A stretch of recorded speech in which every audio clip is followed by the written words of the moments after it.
stance, fighting not only against the Nigerian government, but against the world. If you do not believe in what we are doing, then you better get out. We're not going to stop.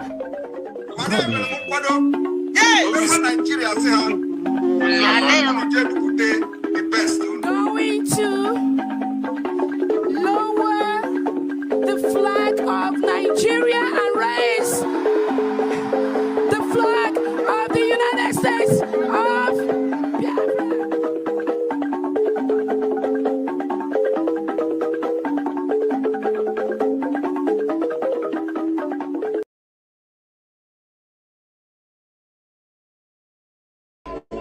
If I look on news, it is bad. If I look on social media, it is problem. Eh? When I should be drinking coffee, they will make me to come online. They don't want to have me to rest. But you know what? You know what? The spirit in me, the Biafra spirit in me, I said, when I told you, if Mazen Nnamdi Kanu is looking for 100 people, I promise that I have 50 in me. You have not seen anything. It is not by my power. It is not by my power. It is not by my power. But you know, as my own oru, I am a rucha. You understand? Till Biafra come. But today you are going to receive sense. The crypto, Nigeria crypto.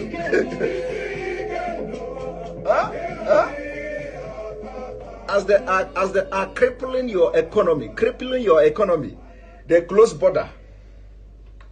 They close the border.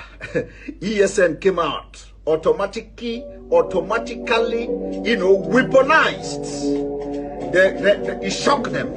It shocked them. They said, this border no work. Oh. This close of border no work. Oh. Now, how do we stop the funding now of this Sunday or Igboho? How do we stop the contribution? Let us stop the crypto. Because they were following Nigerians, southern Nigerians. Use crypto. We should open crypto. We use crypto. Don't use the Western Union. Don't use this. They say, so these people are doing crypto. Okay, let us slash them. Bah! They are not considering the economic impact of crypto. No. They are not considering how much the crypto is bringing to Nigeria economy. Their agenda is not to make Nigeria progress. No. They have a better agenda. Now you get the point. Now you get the point. My only problem is that why is it that you must wait? Was Thomas born in Nigeria? Is Thomas a Nigerian? Is Thomas in the Bible in Nigeria? Are you a lineage of Thomas? Are you a lineage of Thomas?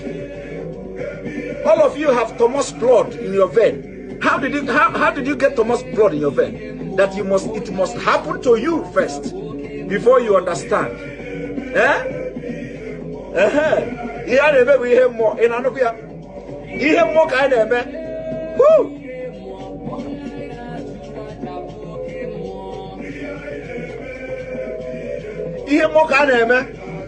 When we are telling you, you don't know, we are telling you, even we are not perfect, but everything we have said, everything we open this mouth to say, if it don't happen today, it will happen tomorrow. I want you to go from the beginning of this struggle, from the beginning.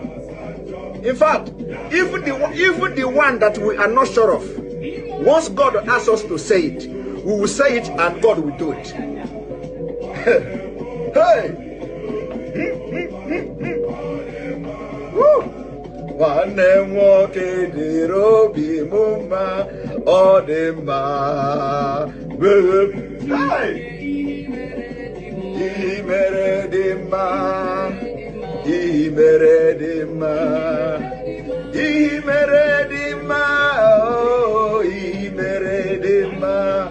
I said, did you see the prayer? may God harden the heart of the leaders in Nigeria so that we will tell them, the world may know that Obi is no longer a boy.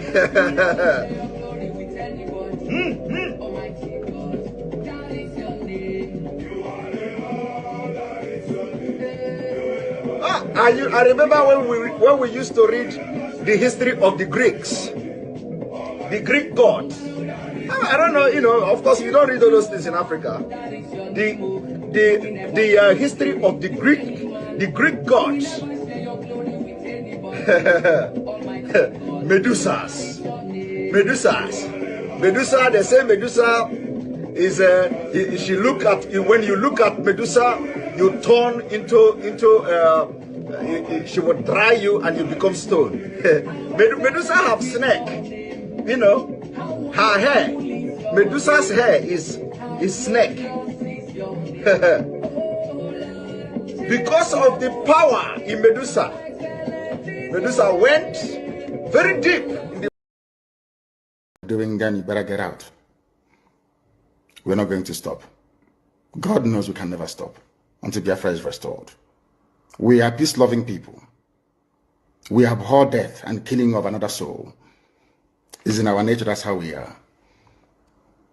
But because of that, they have been coming and killing us all these years. We've kept quiet. They've been killing and killing and killing quiet. We have a case at the ICC. We have a case at Africa Union. We have a case of what else again? Pending before the UN in New York. We've been to Geneva to tender our case. Before UN, till today, nothing.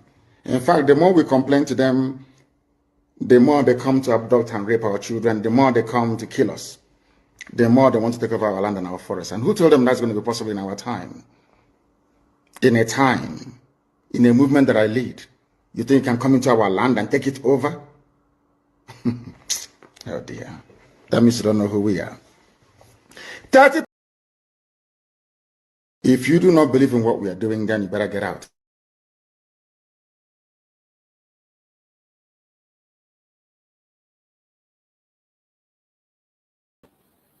But we are not moved.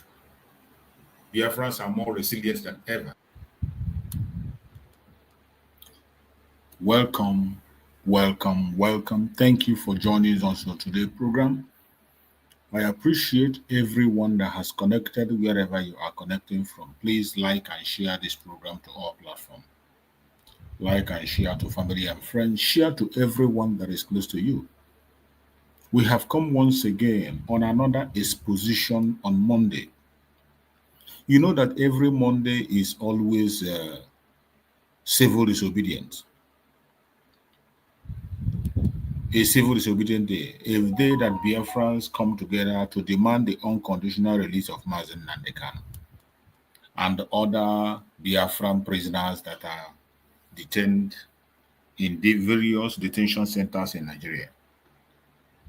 Today is a day the Biafrans come openly to speak against the delegitimization of Nigeria.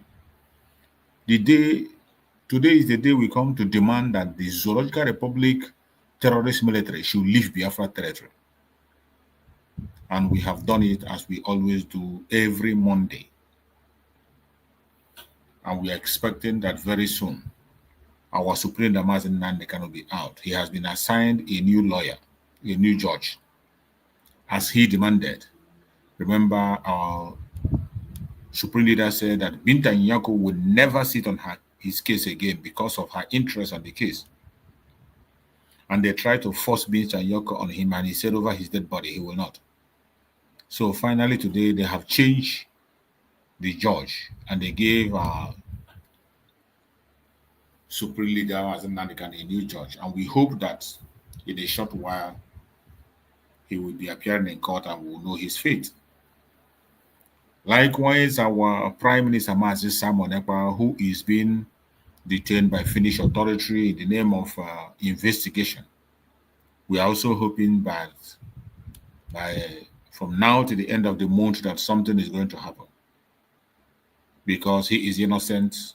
They have not brought any charge against him. and there is no charge they can bring against him. So we are expecting that our Prime Minister Mazi Simon Ekpa also will join us very soon. Wherever you are watching this program, please like and share and invite others to join us. Don't be carried away with propaganda and blackmails of the enemies. Don't be carried away with all that we are hearing everywhere.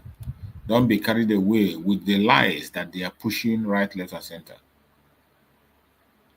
Remain focused and make sure you are not distracted. And I bet you, as you remain focused, you are going to enjoy the fruit of your labor, and you will witness the freedom of Mazi Nnamdi Kanu and that of Mazi Simon Ekpa, and we will join them to raise the flag of Biafra very soon. My fellow Biafrans that have joined us on this platform as usual, we are going to anchor a replay of what transpired within the week and in the morning times so that you can have updates. It is very important that we go on this update every day so that people can be able to be carried along. So listen to this program that we're about to stream now. Make your comments on the comment section, put down your objection, and we will respond. Thank you.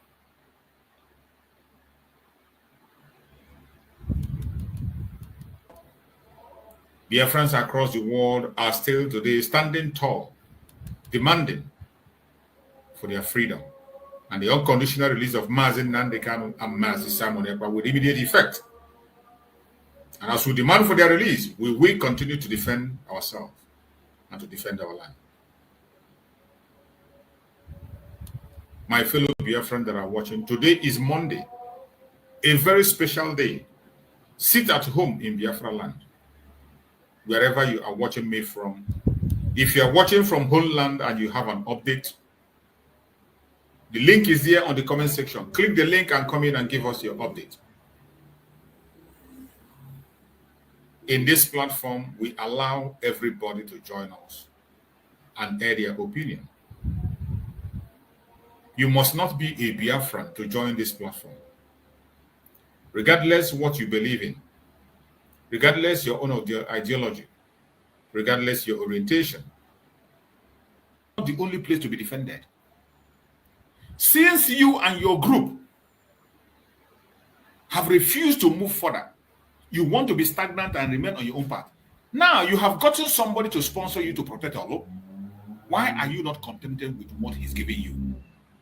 9th of November 2024, on that declaration, Dr. Ngozi Orogwezi, Deputy Prime Minister, on behalf of our Prime Minister, Mazi Simon Ekpa, made the declaration that we have moved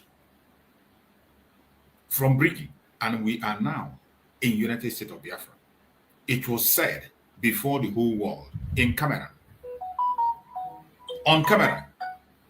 Everybody saw it. And after that declaration, we have moved on. And today, we are moving forward and pursuing the recognition of the United States of Biafra and the full restoration on the ground. And someone came and said that he is not part of the United States of Biafra that was declared, that he is not in support of it. You made this declaration before the whole world, and at the same time, you are accusing United States of Biafra to sponsor you. You must be sick. You must be sick. And people are listening to you. Since you feel you have your own organization, which you have claimed that they are sponsoring you and helping you, why are you not contented with them?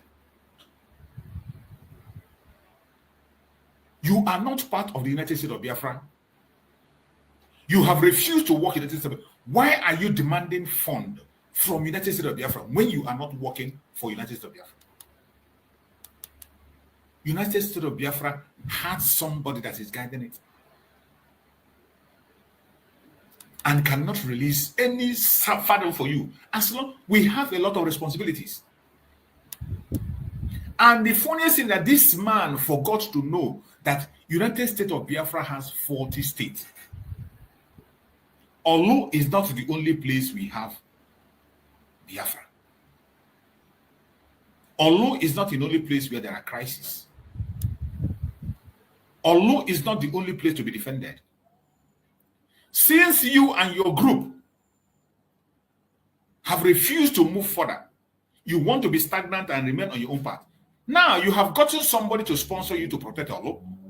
Why are you not contented with what he's giving you? Why are you not contented? Why are you now seeking for the government you have refused to work with or obey to give you money? And one of the laughable things that he came out to swear, and when he was swearing, he said, if Dr. Ngozi Orebeze has given him money, let this happen. How can Dr. Ngozi Orebeze give you money? Dr. Ngozi Orebeze doesn't give anybody money. She doesn't give anybody money. The Biafran government give money, pays those who are working for them, and they provide equipment for those that are working for them. Dr. Ngozi Orebeze doesn't give money and doesn't have to give you money. And when you come out, you raise stick and hit on the ground and say you remove your shoe to swear. That swear is nonsense, is rubbish. It doesn't make sense. The oath you took is nonsense. Even after all, people that took oath with Mazen Nandekano were the ones that betrayed him. They sold him and collected money. They are still there walking around. The people that sold Mazen Nandekano out, betrayed him, they were people that took oath with him. Many of them that took that oath with Mazen Nandekano at that first time, go and check where are they today, what are they doing. So when you come and swear and put your leg on the ground and carry stick and hit on the ground and talk gibberish, it doesn't move anybody. It doesn't make sense.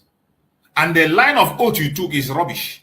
Because when you say, if Dr. Ngozi Orebeze had given, why must she give you money?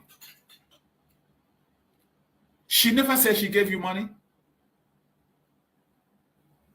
She never. Your name is not men on the ground. Your name is not men on the ground. When you are taking an oath, if you want to take a genuine oath, you should use the right language. Use the right language. Before you commit murder, you kill yourself. When you kill yourself, you look for who, you begin to accuse somebody who killed you. When you want to take an oath and you are saying, if Dr. Ngozi Orebeze didn't say she gave you money, who the hell are you? And she doesn't give any individual money.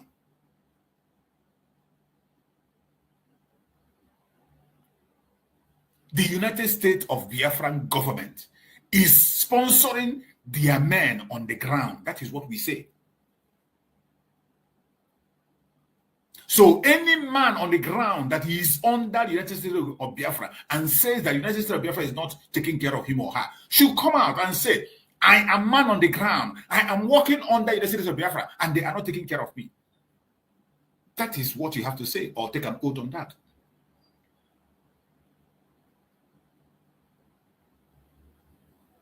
Men on the ground is not a name of a person. You don't take such oath. The men who are on the ground are thousands. They are thousands. Thousands of men are on the ground. On different areas, on different angles, on different perspectives. If you don't know how to take oath, we educate you on how to do certain things. That is why you say it is better you keep your mouth shut than coming out to disgrace yourself. Keep silent. Or you change your ways. And even when you are talking, sometimes you get back your senses and sometimes you lose it. Because when you are talking, you said what you said in the first time so that changes will be made. You are the one that's supposed to take that correction. If you know you said what you said in the first time for good intent, by now, you know the Minister of Defense of the United States of Biafra. You know the Minister of Defense. What stopped you from contacting the Minister of Defense directly and dig it out with him? Pledge your allegiance and demand for your right. You are before the whole world telling the people of Biafra that you are not working with their government. The Biafra that was declared on the 29th of November 2024 that gave joy to every Biafran. The plan that Mazi Samuel Ekpa made and continued to pursue until it was achieved, you don't believe in it. You don't trust in it. You say you don't want to move further. That you want to remain in the old brick so that the same system will remain where they give everything to you and you starve the rest workers. You refuse to change with the government.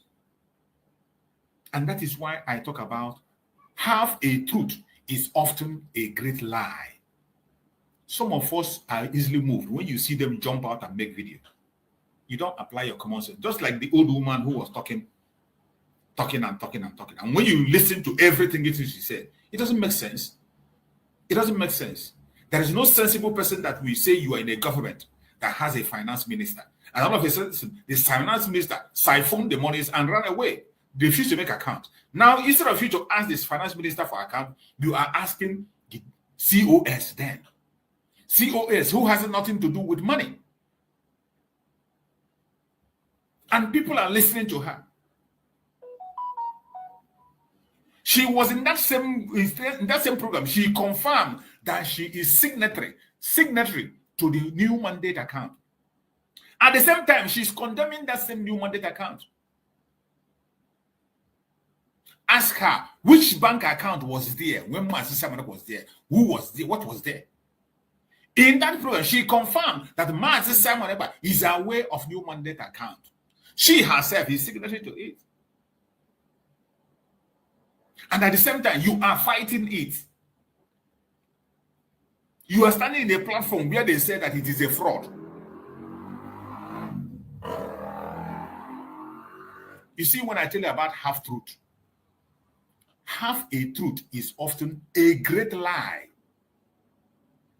That woman told the greatest lie that have ever been told in this present trouble that we are seeing.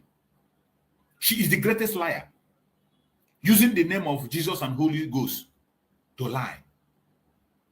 Another crime, lying with the name of Jesus and the name of the Holy Ghost, is another great crime, which Chukwu Okike Abiama will not let her to go free. Chukwu Okike Abiama must give her punishment for that very lie. But unfortunately, some of us are moved by those nonsense statements, irrelevant topics and discussions. Instead of focusing on the right thing, you focus on things that are meaningless. She came again and told a lie. The last lie she told on another video I saw, she was saying that the people whose accounts were frozen by Nigerian government, that the account were frozen because they contributed money into the same mandate account which she was a signatory to. That it was because people paid money into the new mandate account. That is why their name was enlisted and the account was frozen. That is their lie. Another lie that this woman was peddling. Another lie.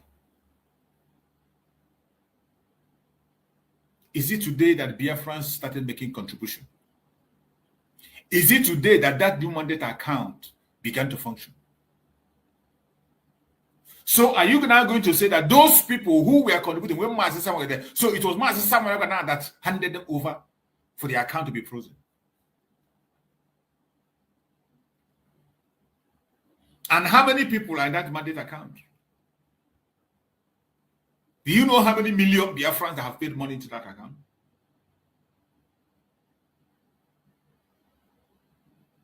So why is it these few people that they decided to pick? And our Prime Minister, Mazi Samuel, all to distract the Biafran people.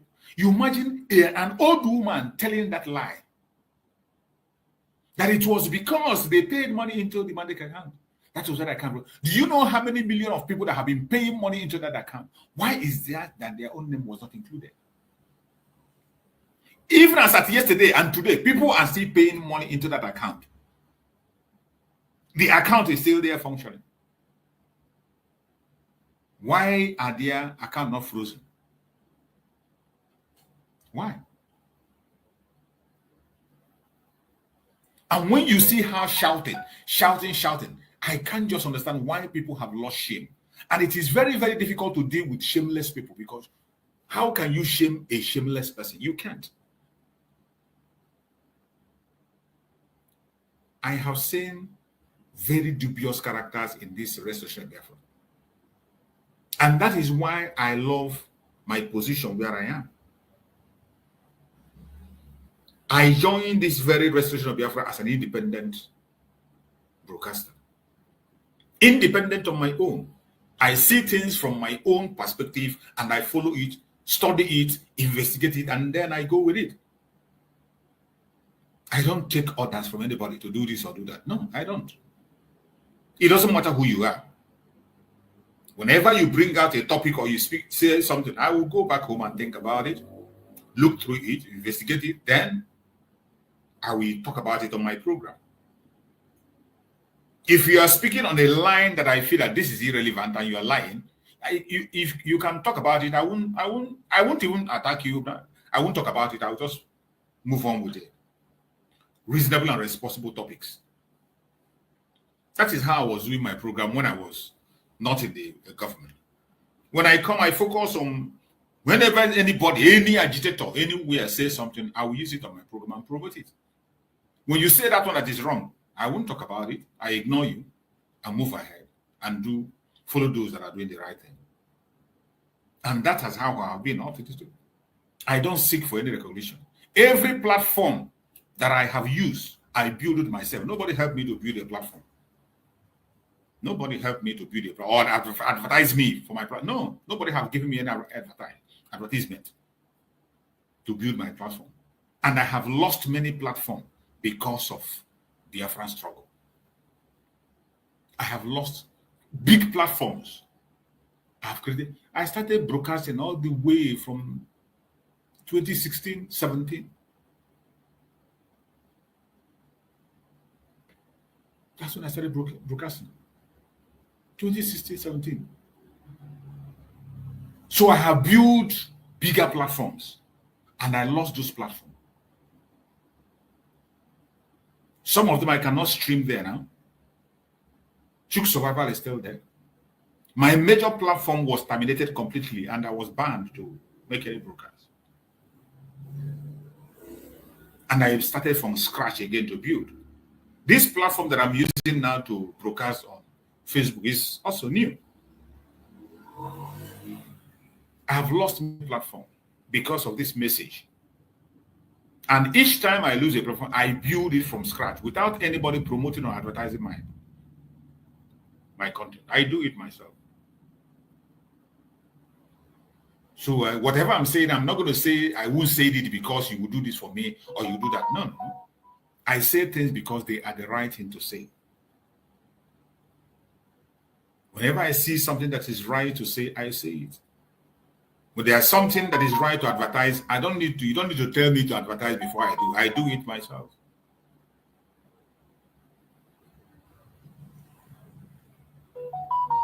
My fellow Biafrans, who you listen to and who you follow matters. There are so many lies out there. What kind of Biafra do you want? Do you want a Biafra where they are going to be telling you half-truth? Do you want a Biafra where you're going to have one emperor who will say whatever he says is the final, nobody can challenge or make a contribution? Is that the kind of Biafra you want? Do you want a Biafra of blackmailers? Do you want a fraudulent Biafra like that one you have in Nigeria? What kind of Biafra do you want? It is now you will begin to study, learn, and show us the kind of Biafra that you want. We have suffered a lot, and we cannot continue to suffer. We have passed through very difficult stages, and we cannot continue to go through those stages. The time has come for us to face reality. The time has come for us to do the right thing. The time has come for us to build a strong foundation that will last forever. We have to keep a legacy that our people will learn from. Wherever you are watching this program from, I urge you in the name of Chukwu Okike Abiyama never to get distracted. I know there are a lot of confusions out there. Mr. A is speaking there, Mr. B is talking. But in all of this noise, I want you to calm down. Don't follow the wind. Calm down. Do not follow the wind. Check from the time Mazi Simon Ekpa was kidnapped, was taken away from us, till now. For the past 90 days or 3 months plus, the people that claim to be fighting for Biafra, what have they been doing? Even the one that said that the one that is claiming to be a man on the ground, the one that claimed to be a man on the ground, what has he done? It is only, was it yesterday or the day before today, we saw video.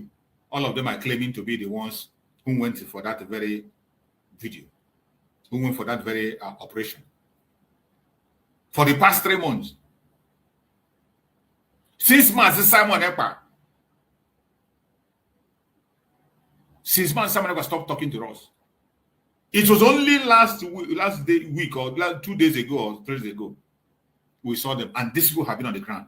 And have you forgotten that Mazi Simon Ekpa equipped them before ever he had a problem? Mazi Simon Ekpa was saying that after the declaration, things are going to change. We're going to intensify. And making that statement, you will see that preparation had been made for them even before Mazi Simon Ekpa had a problem. Provisions were made for them. What did they do with that provision? What have they done with those provisions that was made for them there? Nothing. But now, because they want money, they are jumping life left and center. What have they been doing? The ones today that claim to be in charge, they are working with. What have they been doing today for the past 90 days? The only thing they do is to push propaganda against the deputy prime minister. Why she is busy working? She is busy working, holding the legacy of Mazi Simon Ekpa. They are on their own case. What have they been doing? There is nothing. I can't see any new thing they introduce or new thing they have tried to maintain. All they are doing is destroy, destroy, destroy. They are just focused on, go to their program. Their program is Ngozi Orabweze, Ngozi Orabweze, Ngozi Orabweze, Ngozi Orabweze. They can't hold a program without mentioning her name. How many times does she mention her name, their name in her program? She doesn't talk. She doesn't even know if they exist. She only responds when there are numerous allegations. She come and clear the air, and when she clears the air, that's it. That's what she has always been doing, clearing the air. And as I said before, we are waiting for them to play the last card, because we know that it has not finished. This one that is jumping on, holding gun and swearing and pulling shoes, it has not finished. Another one is coming. Another one is coming until they play that last card. Then, maybe then, the deputy prime minister will respond with evidence.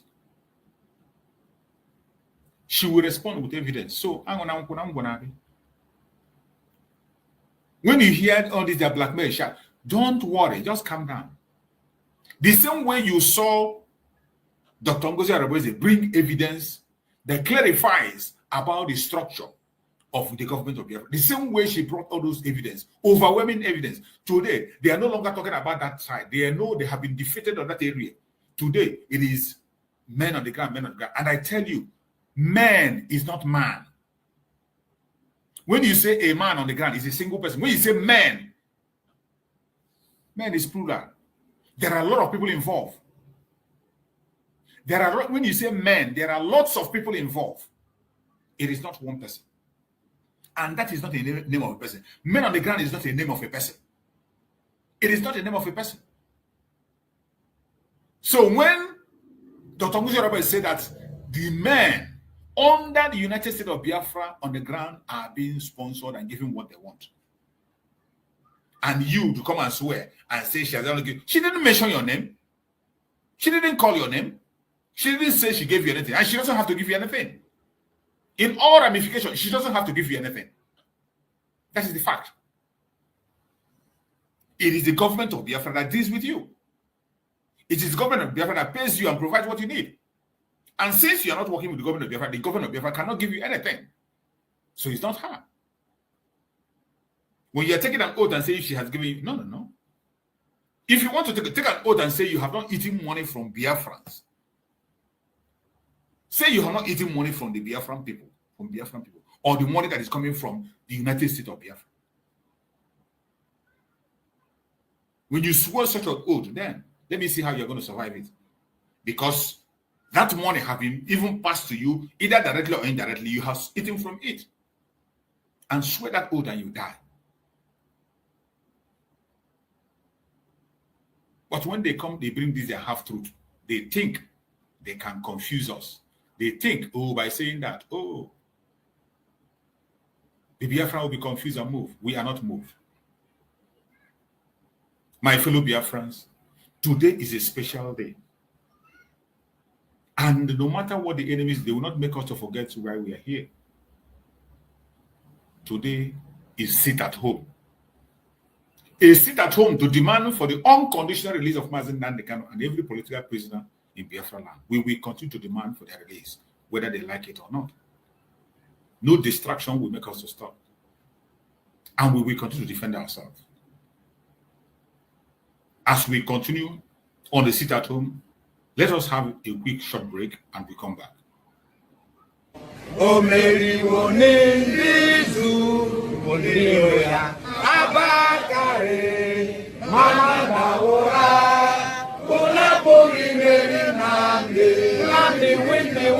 Python that's one, Python that's two, now Python that's a three. Unapoli Mary Nnamdi win the war. Python that's one, Python that's two, now Python that's a three. Unapoli Mary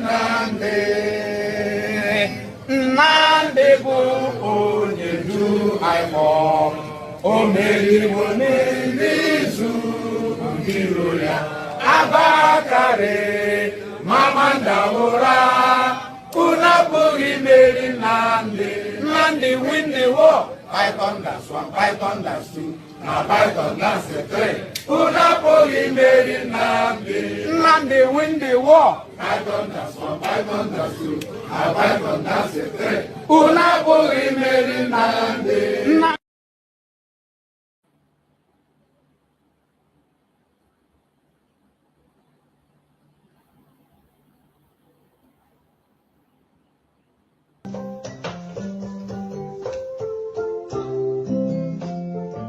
Hey!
Biafrans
Welcome back. Thank you so much for joining us. Thank you for your patience on this very short break, and we must continue to do what we have to do. We must continue to remember our great leaders. We miss them so much. Mazen Nnamdi Kanu, the supreme leader of IPOB, and our Prime Minister, Mazi Simon Ekpa. The two leaders that we had have done a very great and formidable work, and today, the global conspiracy against them is playing out. Mazen Nnamdi Kanu has been held in captivity in the Zoological Republic after kidnapping him from Kenya. He has been there now going to 5 good years in solitary confinement in Nigeria. Mazen Nnamdi Kanu have refused to hands off and refused to deny Biafra. And finally, after dragging him right, left, and center, as he said, that Binta Nyako will never try his case anymore. Finally, he has been allocated a new judge. Today, Mazen Nnamdi Kanu has a new judge that is going to handle his case, and we are waiting for when the case will be called up again. As he said, when he was speaking, Mazen Nnamdi Kanu is a man of his word. And remember, consistency is the key. Even when they try to threaten him, if it were those people, some of the idiots that are talking today, they will chicken out of fear. They cannot stand up for their rights. You can see Mazen Nnamdi Kanu fought for his right and he got it. The same way he got the change of his judge, in the same way he's going to come out because he's innocent. He is very innocent. He has not committed any crime. They wanted to force a judge on him and he said it will not happen. And finally, they have removed that judge and they gave him a new judge. And we are expecting more things to happen. Today, the global conspiracy against our Prime Minister, Mazi Simon Ekpa, will also end. It is going to end. The same way this one ended, it is going to end. And we are going to see our Prime Minister again very, very soon. And he will speak with us just the same way he has been speaking. And we will see him dance with victory. This dance of victory that I just played, he is going to dance it again. Very, very soon. Very soon. It's not going to be for too long. He's going to dance it again. Do not bother yourself what the criminals are saying. Don't bother yourself what the enemies are saying. Be focused. Just focus your attention on the right path to go. Once you are focused, you will have no reason to be distracted.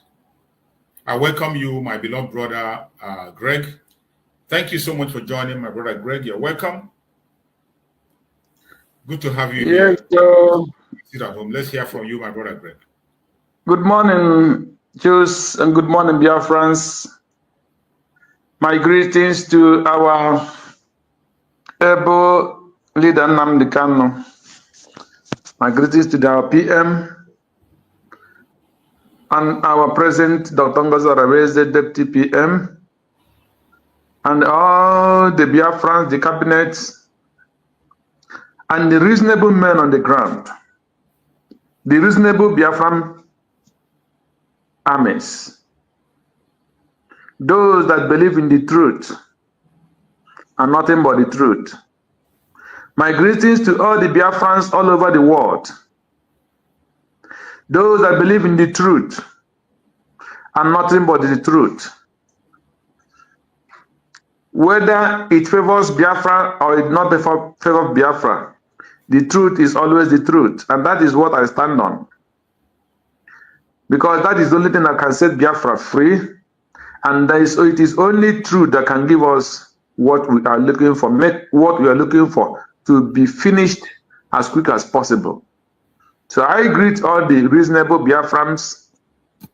May God be with us this week and provide for us and give us good mind, give us love and peace in everywhere we are, in anything we do, in our workplaces, in our homes, in our businesses, and in our broadcast, every media.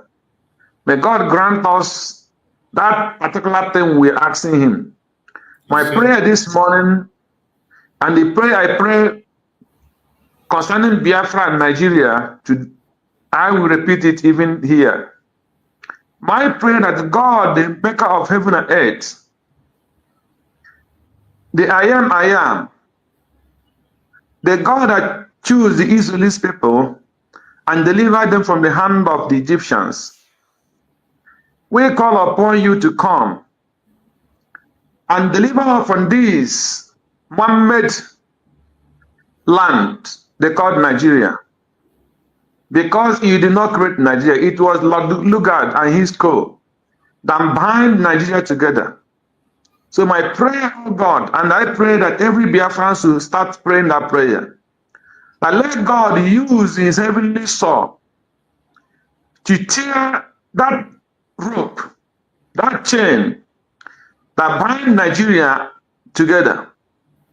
Let God tear that rope, because God did not bind them together on His own. God created us according to how He wants us to live.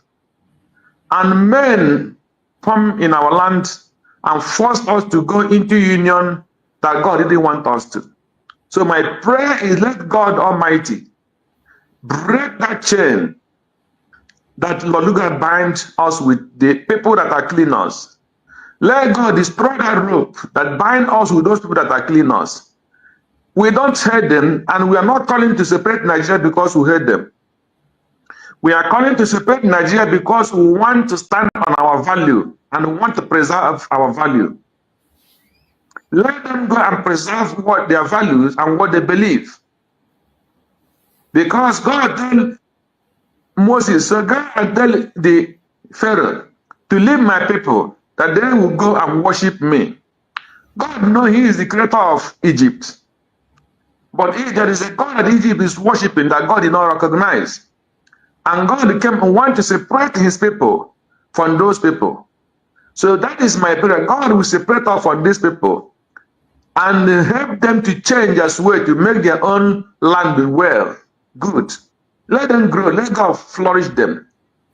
But let God increase us and flourish us and separate us from those people, that every one of us and every part of the country will start respecting each other according to their countries, that they will separate and go each ways. So that is my prayer this morning. And I pray that God will hear this prayer through our Lord Jesus Christ, that I believe. Amen. He said, so my brother, I continue to stand on the truth, because it's only the truth that can set us free. There is nothing like half truth. Any truth that is half is not truth. It's just like when you say, when somebody say, we saw him in the market, he's the one that stole something on this shop. And when they catch the thief say, I did not go to market that day. Say, he did not go to market. Say, but people say they saw you and they're the one that broke the shop. He said, no, if somebody saw me, I only passed the market, but I did not go to the market. So, somebody that passed market, but did not go to the market, that is not complete truth. He would have told us from the beginning that I passed through the market.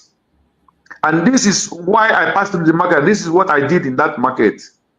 So but you say you did not go to market until somebody say, no, we saw you. Then he say, yes, I passed through the market, but I did not stop. So that is not complete truth. That is something like look like truth, but that is not truth. The truth that you passed through the market and you went to the market and you are the one that stole that particular thing. So others, they are evil. The point there is, when it pains me so much, are people that do it in the name of God. That is the highest trying of it. So, and if I can understand, it is like this gentleman come out and make another video. Because we are on the weekend, I didn't have the time to go through a lot of things on this weekend. Yeah. So, but with what I can understand shows, when we are growing up, and with the story of my family, so they were showing us lands that belong to us, but people claim that land. So then my father said that land is our land, but the people who claim that land, they would ask them to come and take oath. He said there is something they called Ndawili or whatever. And there is another thing he said. So what people did was, when they took the oath, they said they would come on the land. He said, it's just like I am living here in this city, this Goblin city. And I will say, if this Goblin city is not my land, if this land in this Goblin city is not my land, let this thing happen to me. Automatically, the Goblin city where I'm living and the land where I was born, example, is my land. I don't know if you get it. Yes. So the person, yeah. So my father said these people take that oath in that way, but that it was not what supposed to be the oath they're supposed to take. Exactly. So they're supposed to take the oath because on that particular portion of the land that they are dragging, that is their own. Yes. That is how the spirit will kill them. So they were clever and they took that oath.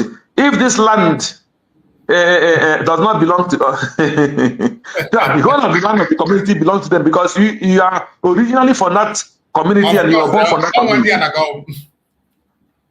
Yeah, understand? So nothing will happen to them. Some of those lands, some of them, their parents later tell them the truth, and some of them came back to say that they are sorry. Understand? So that is half truth.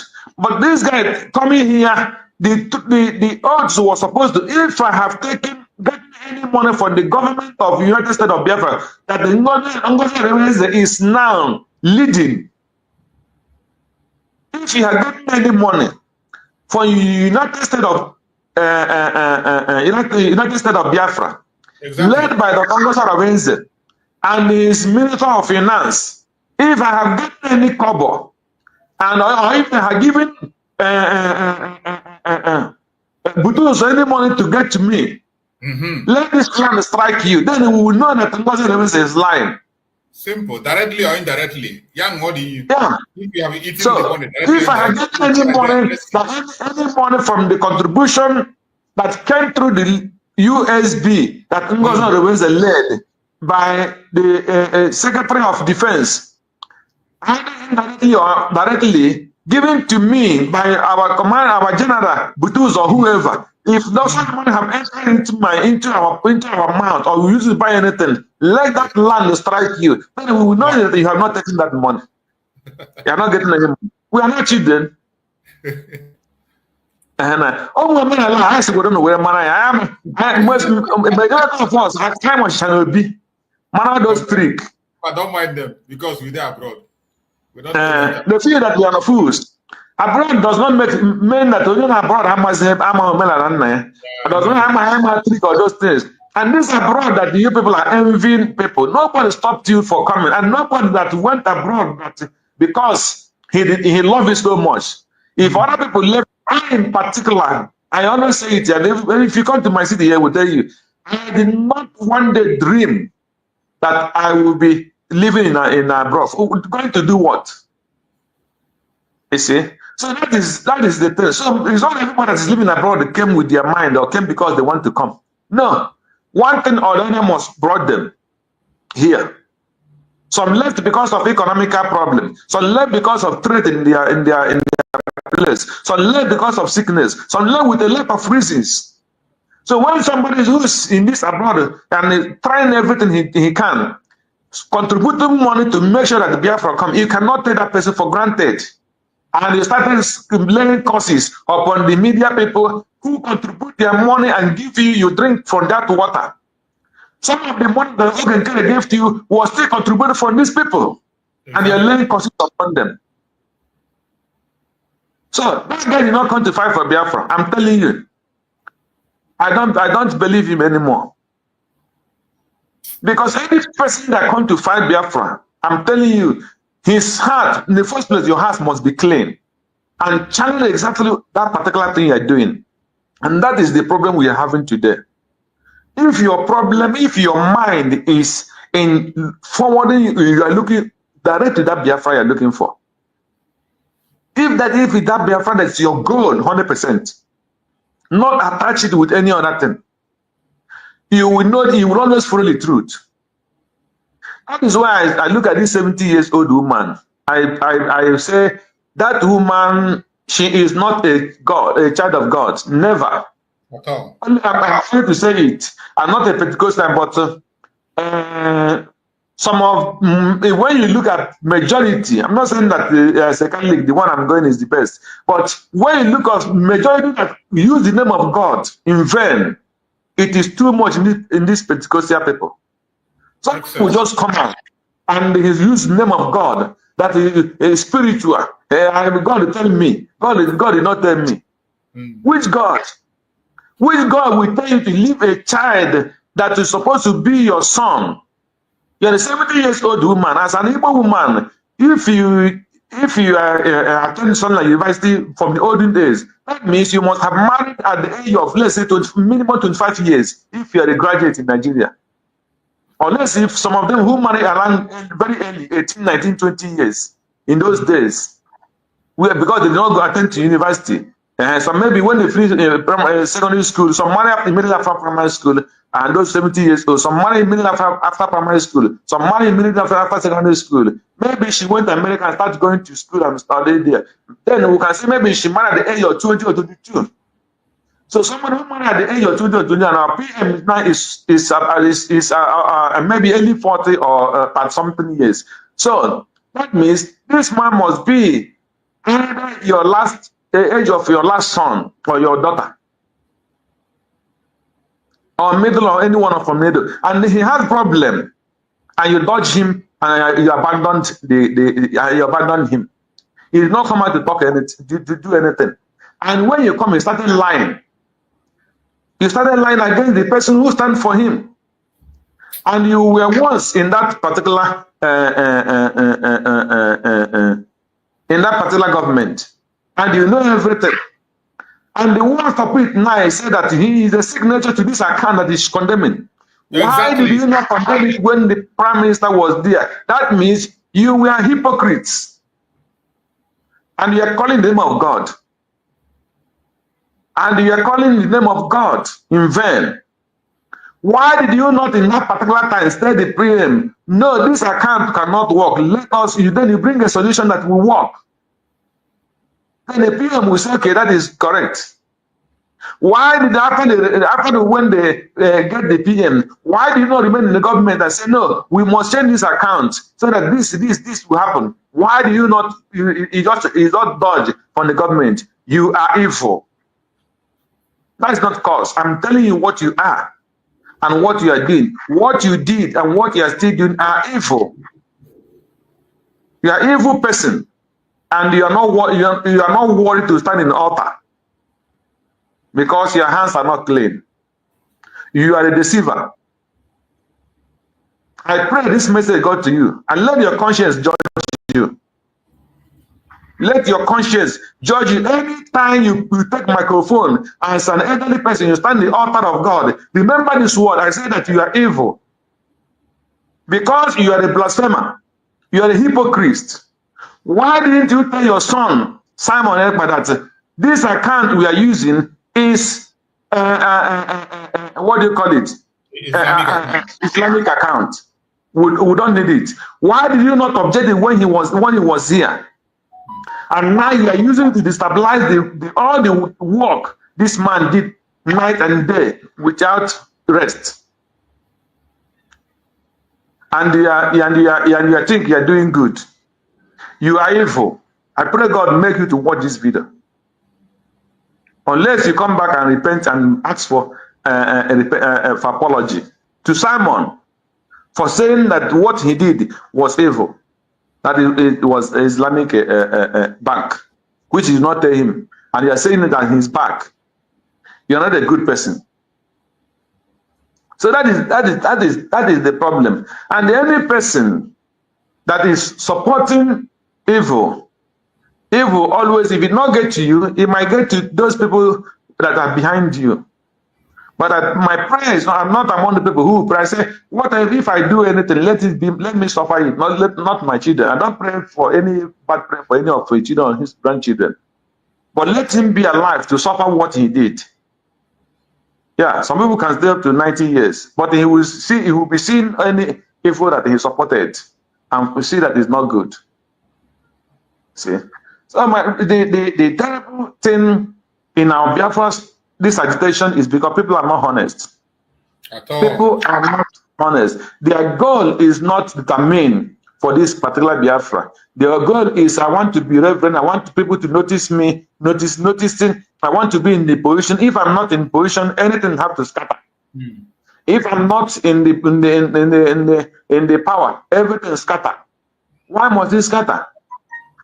If Biafra is exactly what you are looking for, you can stay aside and still give contribution. It is the only all your good work will prove that if Dr. Ngozi Reweze or if the people who selected this government remove you from the power because of they hate you or because of anything, I'm telling you, the injustice they made against you, Ogenkere, or you Akmarawa, or you Vamavan, if removing you from the government, that after the what do you call it? After the government, after the cabinet was reshuffled, and the point of the day is when they reshuffle this, when they stop say this cabinet will be dissolved. Dissolved cabinet. When they dissolve the cabinet, that had not been that time it was dissolved. They didn't even mean that maybe they might not have position in the new cabinet. Yeah. But maybe if it was dissolved, maybe they would have gotten a different position to know if they would act more better in that area. But they started fighting because maybe the appointment was not given to them to select. You see. So, or maybe there was somebody who was inside, who was leaking secret to them. That your name is not in the people that they selected. So immediately when the PM was taken, they started ganging up against his government and against any other person. So that is what might have happened. So but they were not real. Had they been, all those things happen, you will stay aside. You did your account. Everybody give his account on what he have done, and you will stay aside and still support the government. The truth will surface if there was injustice against you. It's 100%. But now you started scattering it and using propaganda to lie against these people because you are not there, and you want to use propaganda to make things not to work. It will work. It can only maybe delay a little bit. But will it work? Definitely it will work without you. Because you have shown that you are not real. That is the point. So, my brothers, we will continue fighting. We will not stop. We will continue debunking all their lies. And when they try to show that they are clever, we tell them, no, you are not clever. We all come from the same place. Yeah. So, boss, I'm going to money, but you one day I'm okay. So, Hannah, seen Hannah, my what do you call it? The 70-year-old woman with the end to coming out on Thursday and Friday. Hey, maybe there will be no fundraising. Nobody will go to their fundraising again. But it's still rain, and it will continue raining. You see? So that is the thing. Yeah. Thank you Thank so you, much. my brother. Thank you so much. I thank every Biafran that are still standing strong. Just like my brother said, they thought that when they brought their propaganda, that they went on Saturday, people not come. But on Saturday, you saw it. Biafrans came out in mass. Even to show how idiotic they are. Some of them still join us to come and interrupt. They will come to the fundraising just to come and interrupt. They come there, they collect money, and they begin to interrupt. That is another thing. You know, that should be around 11 o'clock. So I took my one on the other phone. I said, let me go to YouTube. Let me see where I did not see their fundraising, but I see another Rama and showing our fundraising in his this thing. Because that's the only thing I can give her a view now. That's the only thing I can give her a view. She's after the view. So you want after the money she will make from that view. Exactly. You see? So why it's like me now. Since all this one I have not watched, like almost of all this information is this one I had from when I had it from people talk about it. Maybe I might go and look, but for me it's now I'm going to start looking at them. What would I do with them? I don't even have their time. So how much more you now? It's like you going to televise their fundraising for what? So why not? They pay your money. Why not? You see, she's only coming to this struggle only to make money and to be popular, nothing more. You see, she's trying to. I don't know how all these things work. I didn't know that she might have the access to channel her program to be streaming it live. Of course, there's a website for that. There's a website. Once you're registered in StreamYard, you can stream any program.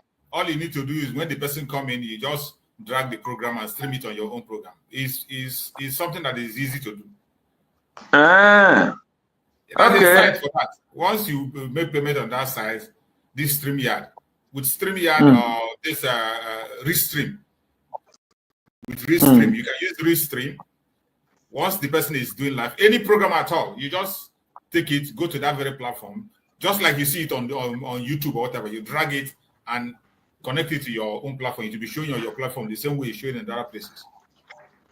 Okay, but that you have to download the extra thing or whatever. That's StreamYard. You have to use Restream. You have to Restream. They pay monthly.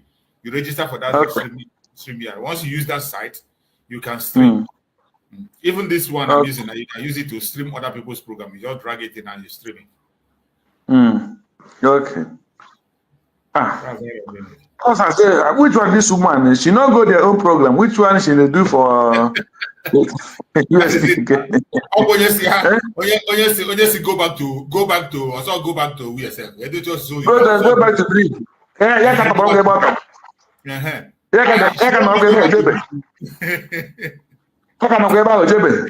I was thinking she will go in for this thing. She's supposed to be in their fundraising. Yeah. That is the funny thing. How can you be preaching something and you do something else? You say they say you should stop saga. Even in that program where you are saying it, you are still doing saga. That same program, you do saga. You didn't even wait even for 24 hours. You were doing saga. You are still doing it. You said they should go back. Yeah, you said we should return back. You yourself did not return.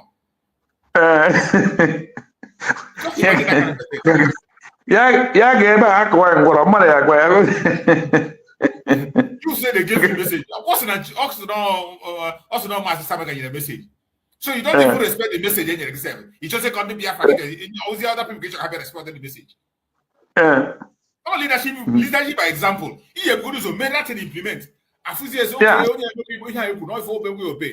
Your followers will now say, because you have obeyed, they will equally follow you. Even those who did not obey, when they see you obeying, they will say, maybe something good is going to come out. They will follow you. But you that brought the information, you didn't obey anyone. You did not obey going back to where you're coming from. You did not obey to stop saga. It's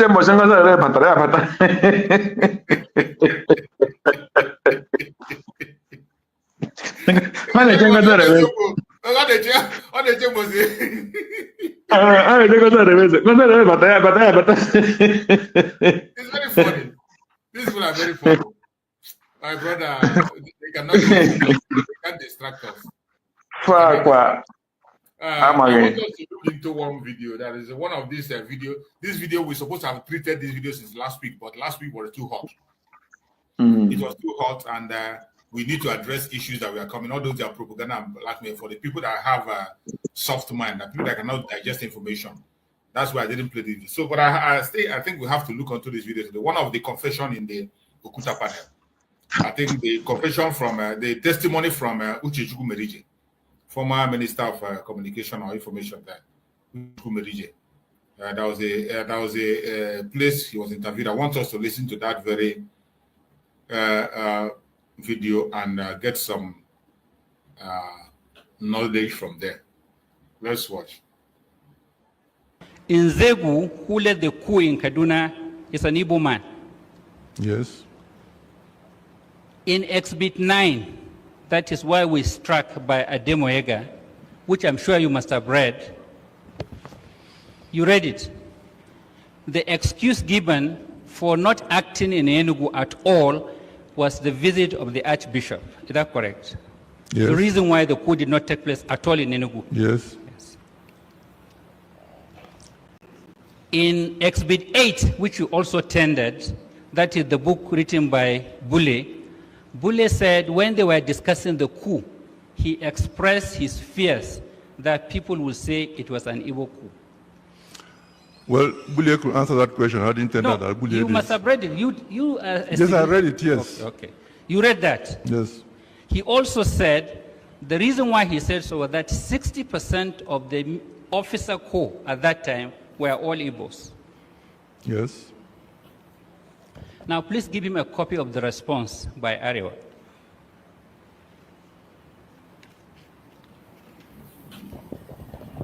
Response by who? My lord, it has not been No, tendered yet. not been tendered. How can I give him what is not tendered yet? It has to be tendered first. Yes, it has happened in this tribunal. Hold it. Okay. Our procedure here is tender, mark, read, use. My lord, we applied to tender the response by Arewa. We can. Through him. From the bar? No, my lord, it has been Hold done, it. with all respect, it has been done in this commission that an attention of a witness is drawn to a Hold document. it. I know. If you tender it from the bar... I'm not tendering it from the bar. I want to tender it through the witness. So how can they cross-examine him? He's not a maker. My lord, I'm not saying he's a maker. I want him to read a portion of it, and it was done in this commission, my lord. Well, this is a fact-finding commission, and it was done in this I commission. know. But if you wanted to tender a document, it's either from the bar or from the I want to box. draw his attention to a portion. Well, if you call attention, then it becomes something for identification. When it's tendered, it becomes an exhibit. Thank you, my lord. No, it doesn't matter. He will identify it.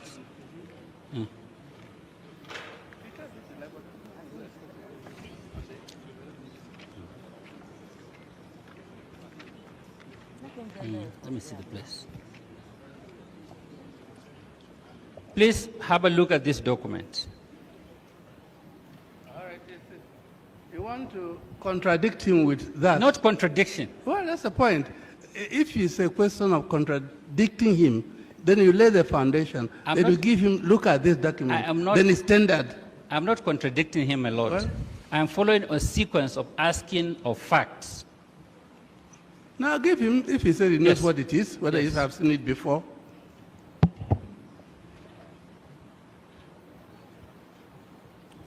Have a look at the cover of that document.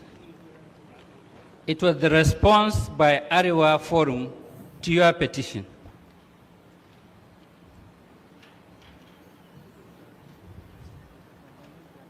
Is that correct?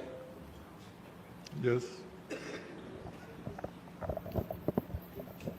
My Lord, even at this stage, if they want the witness to stand down and put somebody to tender that document, we will not have any problem. But this witness cannot tender a document made by another person in cross-examination. It is not yet evidence. My Lord, I will object, even for him to look at it. I do not mind if they want him to stand down, they put in their witness, tender a document which becomes evidence, and then we can go on. We have never seen this done before. Earlier on, there are ways of tendering a document and purposes for tendering a document. If you want to contradict a witness, you lay the foundation, what we call insinuation, probing, then confrontation. You haven't done any insinuation, you haven't done any probing, therefore it's not confrontation. Now, if you tender it from the bar, nobody can cross-examine you where you are. So somebody will go there and tender it, then be cross-examined on it. It becomes an exhibit. With all respect, my Lord, we'll leave the document for now. Please give the witness Exhibit 8.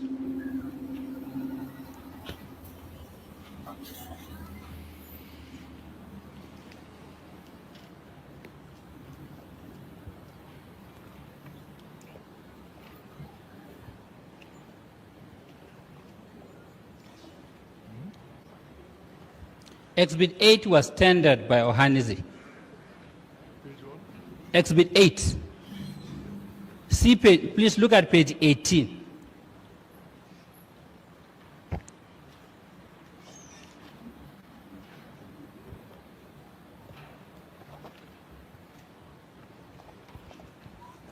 You have seen the place at the bottom of the page where Bule said,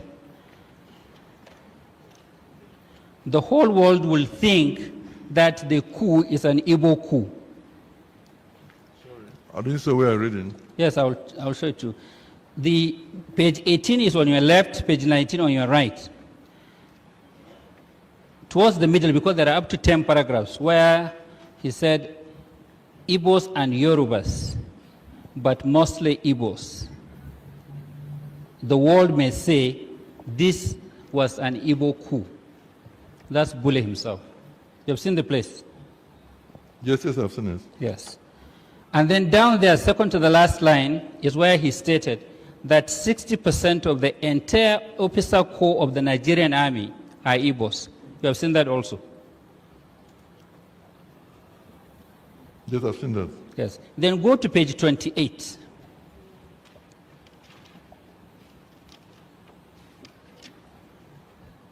Yes. Now, page 28, the second paragraph. But the premier didn't think much of that answer. You have seen that?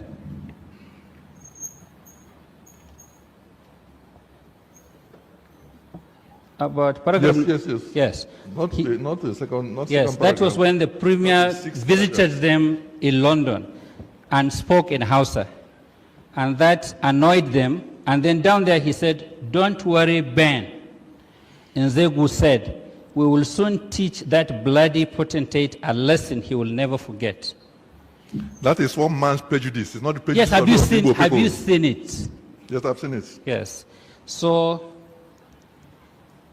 you have agreed with me that the officers who led the coup in Kaduna, Lagos, and Ibadan were all Igbo officers. No, Colonel Unebo is not an Igbo who tried to save the coup and lost his life.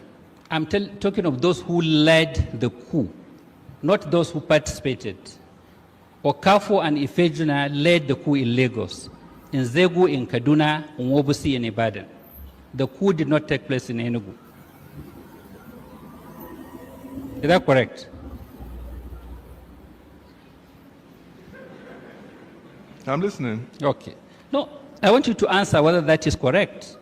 I won't saw those who led the coup. We are talking about the 5 majors. Yes, beyond that, there are many others. No. Comrade, you signed the petition and signed the summary. Yes. And this was tendered as part of the petition. And in petition, I never said that the all who led the coup are Igbos. So what they're asking is nothing my petition I signed. From what you read now, Nzegu and Bule planned to kill Sardauna since 1962, simply because he I don't know about Bule. You read it now. That's what you read. That's Bule and Nzegu talking there on that page. They were annoyed Sardauna spoke Hausa, and they said they will teach him a lesson he will never forget. But the sentence they didn't say Nzegu and Bule said. He said Nzegu said. No, don't worry, Ben. Nzegu said. So is that correct that Nzegu said so? From what you read. Yes, that's his personal opinion. Is that correct that he said so? Fed, I wasn't overseas with them anyway. That's all written here. No, from what you read, I'm not saying you are overseas with them. Yes. Thank you very much. Now, give him Exhibit 9.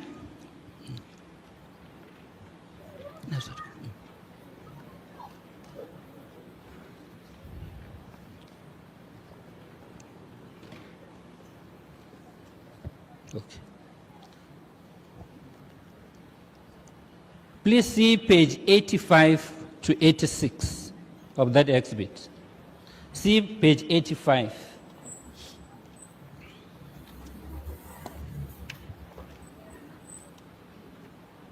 Yes, I'm on page 85. Yes. There is something I want people to understand here. When he was speaking, there was a statement he made. He said 65% of the military men there, officers, were Igbos. We are talking about Nigerian military officers. 65% of them were Igbos.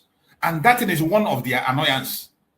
It's one of the annoyance why when it came to the issue of the pogrom, they eliminated almost all the officers. Almost all the officers. Today, the officers of Igbo race today are not, they're not even up to 10%. But this was at a time when people were in Nigerian forces by merit. By merit. 65% of them, Nigerian army officers, were Igbos.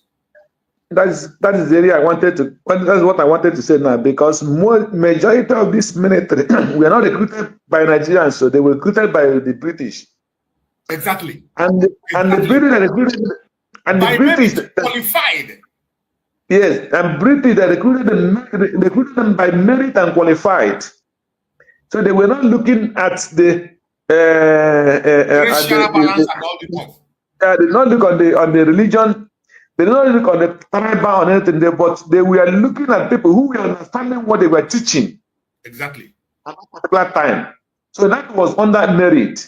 And these people didn't like it. And they worked against it until today and make sure they achieve what that's exactly. Up to today. That is up why to today. The program, they went rampage. And let me tell you the truth. You know why this Ubuta panel, I think that this Ubuta panel, whatever they call it. Ubuta panel. This Ubuta is the father of this the idiot. A Charlie boy. Charlie boy. So this panel did not bring anything. Because if both the Yorubas and the Igbo that attended this forum, even this my brother here, that is Chukwumeriji and the rest of them, this would have been the opportunity to decide if the Nigeria would be one or not. Because exactly. all these accusations, Igbos or no Igbos, Yoruba or no Yoruba, show them that they cannot work together. So, because this panel did not achieve nothing. Nothing was achieved. Nothing. Absolutely nothing. And if they were sensible, that was where they were supposed to start this agitation. Yes. Then the only thing this panel did is to showcase how divided Nigeria exactly was and still to today. So, and why did they not use this panel at this point to have that discussion? Okay, with this panel, that is why I say when you come in the whole world, the only country in the whole world that doesn't never tell themselves truth till today is Nigeria. Because when you come into this panel and you watch all the whole thing, all the whole discussion and the whole battles, you see that they cannot work. They cannot be won. All these accusing fingers, the North are very angry, the South are very angry, the Middle Belt are very angry, the East are very angry. And you see that they're not working. After all this panel, they find out that they cannot be together. But for them to bring the results and sit down and say, this panel, this is what this panel find out, and this is our findings, is sure that we cannot be one. Then from there, the discussion will start. They did not do it. And that is why that panel died today. It just quenched like fire because they find the truth, and the truth, they could not use it to achieve something. That's the fact. So because watching this thing, when you watch it, it only makes you angry. It makes you angry. And our leader that went to this very panel, where for me, I'm sorry I will not use that language that wanted to come to my mind, but they all failed. Because this opportunity, this place gave an opportunity to lay down their case without gun and bullets. Exactly. That we cannot be one, and they cannot work. This is where this discussion was supposed to start, and they will be talking about the referendum in this very panel. In this very panel, it's supposed to end the referendum. Referendum is supposed to end. So this panel did not bring nothing, because the person who initiated this panel were corrupt, which was Obasanjo. This was Obasanjo administration. So, and Obasanjo know the truth. And that is why, because when the result of this panel shows that we cannot be one. Otherwise, they would have used this panel to do something. They would have used it to make Nigeria work. But because the panel could not achieve its own purpose, they make it to quench it, and they just die down. Nothing happened, and they spend billions of dollars in this panel. So that shows that Nigeria not honest. Even Obasanjo is a devil. He is not honest. So anytime Obasanjo want to come and talk, the international community is supposed to ask him, this panel that you initiated and you organized, what was the result, and why did that panel not achieve anything? Yes. Nobody have asked him.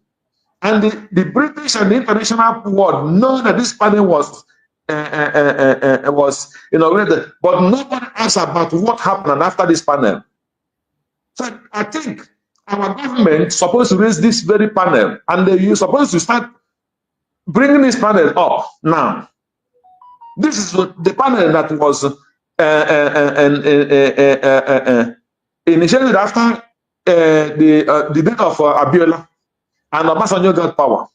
And they wanted to think they will use this panel to bring Nigeria to work again. But the panel shows how divided Nigeria was. Even Nigeria was not as divided as it is now.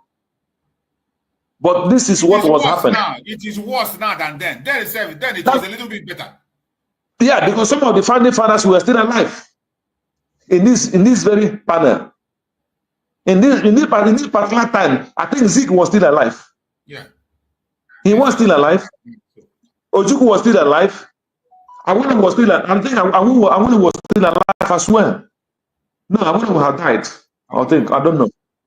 I don't know if Awolowo died before 1999. So, but I know some of the founding fathers, some of them were still alive in this very discussion. And they saw that this discussion shows how divided Nigeria was in 1999-2000.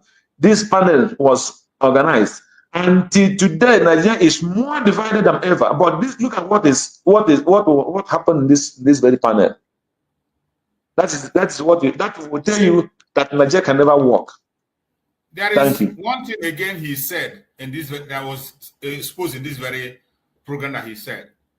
He made mention when that man, when that lawyer that is representing Arewa was speaking, the guy said that Nzogu got angry because Tafawa Balewa came in a meeting to address the Nigerian soldiers, which comprises of 65% Igbos.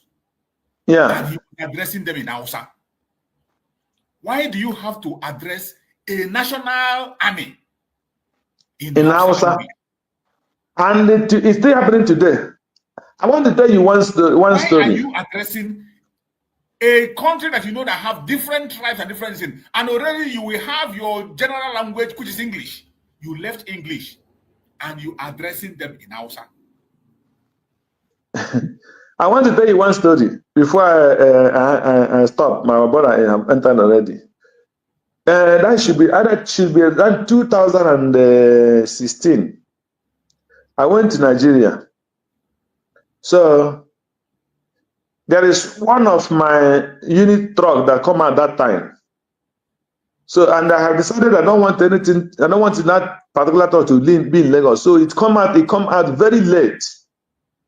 So I just got one guy, he said he will drive it to east. I tell him, okay, because I will be leaving the next morning. It's like somebody supposed to leave, I supposed to travel tomorrow evening from east, coming back. So, and this truck come out this like Monday today evening. So when they come out around 3 o'clock, so I just got that guy who have been waiting. So when the thing come out, before we come out from because of traffic, before we come out to all this Isele and other things, it was almost something to seize. So the guys, I tell him I'm leaving tomorrow, so I must leave this evening. So he said this truck is sound. He said he will drive it, no problem. I said okay. I said okay, come on, I will drive with you. So 2 of us. So we left very late. We came to after Ijabo. After Ijabo, then going before we get to Benin. So there's somewhere custom used to stay in that place. So we got there around let's say around 12. So custom, they just stopped us. So we just stopped. They asked the guy the papers. He gave them the papers complete. So but when they look at the whole those things, so I was discussing the guy with the neighbor language. He said, no, don't speak Igbo here. But they were speaking only Hausa. They were speaking only Hausa. He said, if I want to speak with my brother, I must talk with him in English. But when they want to talk within themselves, they speak Hausa, which I don't understand. So, and that time was around 12 o'clock in the midnight. He said, don't speak. If you speak Igbo here again, I shoot you. So the guy is telling me I should keep quiet, you know. But that guy understand Hausa because they are the people that were living in the north. There's one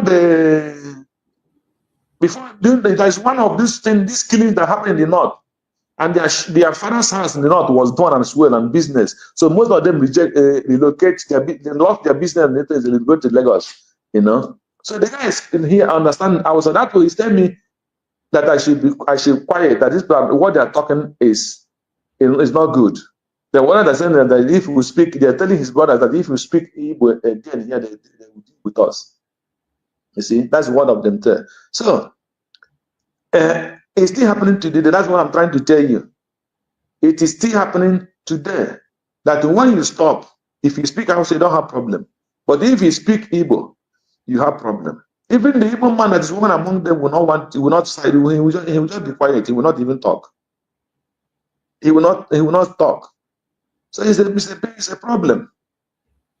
It's a pity. No? That is a country where we find ourselves, but we will not allow them to carry because this division we see when we talk about saying Nigeria cannot be able to survive or can be the same. It is not just a mere hate. We're not saying it's out of hatred. We're not saying it out of greed. We're not saying it out of ignorance. It is something that is implanted all from their forefathers. That same Tafawa Balewa, a very divisive man. very, very divisive. And Nzogu knows them very well. He knows this, their attitude. That was why when he came into the coup, he didn't look back. He didn't look back. But he didn't look back, but he was a fool. He didn't back. That is why all of them were serving Nigeria. They were all working for Nigeria and serving Nigeria. He wasn't doing it for you. He's a one Nigerianist. He was not trying to do it. He was one Nigerianist because he was serving the Nigerian and serving the British. That was his goal. It was the message. He was only respecting the British. British is Nigeria. He was serving them. Yeah, it was nothing British. Let's say that their evil creation. And now look at what it has cost. Thank you, my brother Maxwell. Thank you for joining. You're welcome, my brother Max. Let's hear you before we continue on this video and play more of it. Thank you so much, Mazi Chicks, Mazi Craig, Anna Mekeleo. I'm greeting every one of you in the comment section, and I say happy Monday. My brother. There was a happy Monday to each and every one of you, and a happy sitting at home today. And I believe that our people are sitting at home. And as you do that, you are doing it for your fatherland. And for me, you are doing it for my motherland. I support you and I encourage you to do more. We cannot go outside the street, on the street to protest.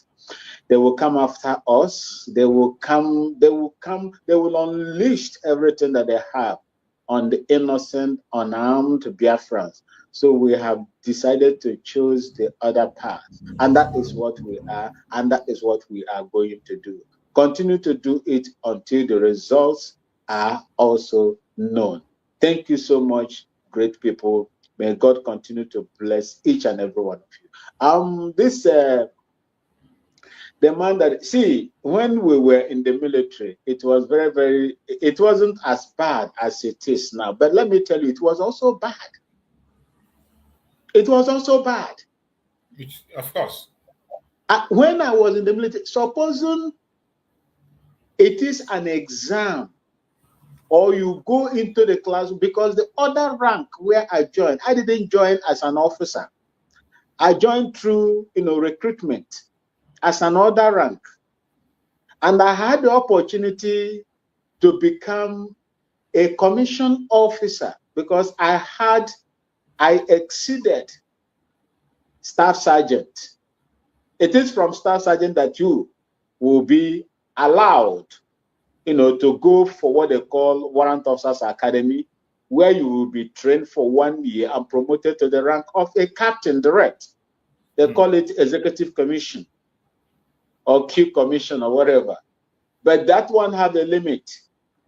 You will not pass the rank of a major unless you convert into direct regular combatant, what they call DRC, direct regular combatant. If you pass the exam, then you cannot proceed from major to lieutenant colonel and above, to colonel, brigadier general and above. But if you don't convert as a key commission from other rank who just passed the Warrant Officers Academy, you will not exceed major. That is how it is. You see, for me, for any Biafran to secure, I told you that there is one of our brother from Okonano. He's my brother. He's a Biafran. But he never took me as one of his brother. Rather, he was hobnobbing with the northern people. He's from Okonano, Enugu. We were in the same barrack. But this man was the 79 and he enlisted. But I met him, a private soldier. My brother, he joined the army in the 80s. But when I joined him, 91, thereabout, he was still a private soldier. His mates, the thing that he tried to ignore, deny his identity, these same people recognize that you, no matter how you are, no matter how you change your color and everything, you're still a chameleon. That is who you are. No matter which way you want to do or deny your people, you are an Igbo man. And we will treat you as an Igbo man. But he never understood that. But those of us that understood, what was going on that time. We played our cards. I never waited for them to recommend me or to, go for promotion board or whatever. My ranks were given to me on the field. That was how I got my rank, on the field. I did not go and pay anybody. I did not go. When I perform, my performance stands out. From quarter sergeant as a potential, not a substantive, potential sergeant. I was a private soldier, and I was hanging a field rank sergeant to command quarter guard for dignitaries, for presidents, and dignitaries from outside. Under one deep, I was doing that. That was what made me to be a typical Igbo man. Yes, that is where my mother comes from. We are not lazy. When you put us as a housekeeper, just like Ahmed Bello said, keep us as we will not, because we are housekeeper. Then the role is too small. We will organize it and we will make meaningful things out of it. That is the nature of an Igbo man. I don't know where the pep is. You see, so that is how it is. We are great people. And the Wonshiko Biafrans are like crab. You can't eat them in hiding. Once you bite the crab, people will know that yes, someone is eating something there. You can't hide. That is who you are. Wherever you go, you perform. But that criminal construct called Nigeria is what is covering. Your glory has been covered by what Nigeria? The glory of an Igbo, a Biafran, has been covered. And they don't want to lift it. These people are doing everything on daily basis to make sure that they cover us. But God forbid, Chukwu Okike Abiama will never allow them to succeed in what they have planned to do to us. This Okuta panel, Chukwu Merije, the sound was one of a very big time field martial arts under taekwondo. He was the son was our senior. They got their black belt before us. You see that the son Chukwuemeka Chimerije, he represented Nigeria in taekwondo, I think in one of the Olympics or so. That's the father there. That is the father that is talking there in that Okuta panel. You see, if you look at what happened, I do not know how long. We have a lot of time to discuss about this Mazichuk. Today, there we have to talk more on this issue, these pertinent issues that is bordered in the liberation and the way of the Biafran people. From the beginning, Nigeria, when Nigeria was formed, it was a British construct from a Lugard. And the Goldie, it was an enterprise. They sold it to the British people. I think about 600,000 or 700,000 pounds. They sold that land. And you see people coming today to defend a franchise that was put together for easy administration. They sold it, sold the people in it and the resources in it to the English people. And today we are complaining that the English people have access to our oil in Biafra land. British people have access, total control.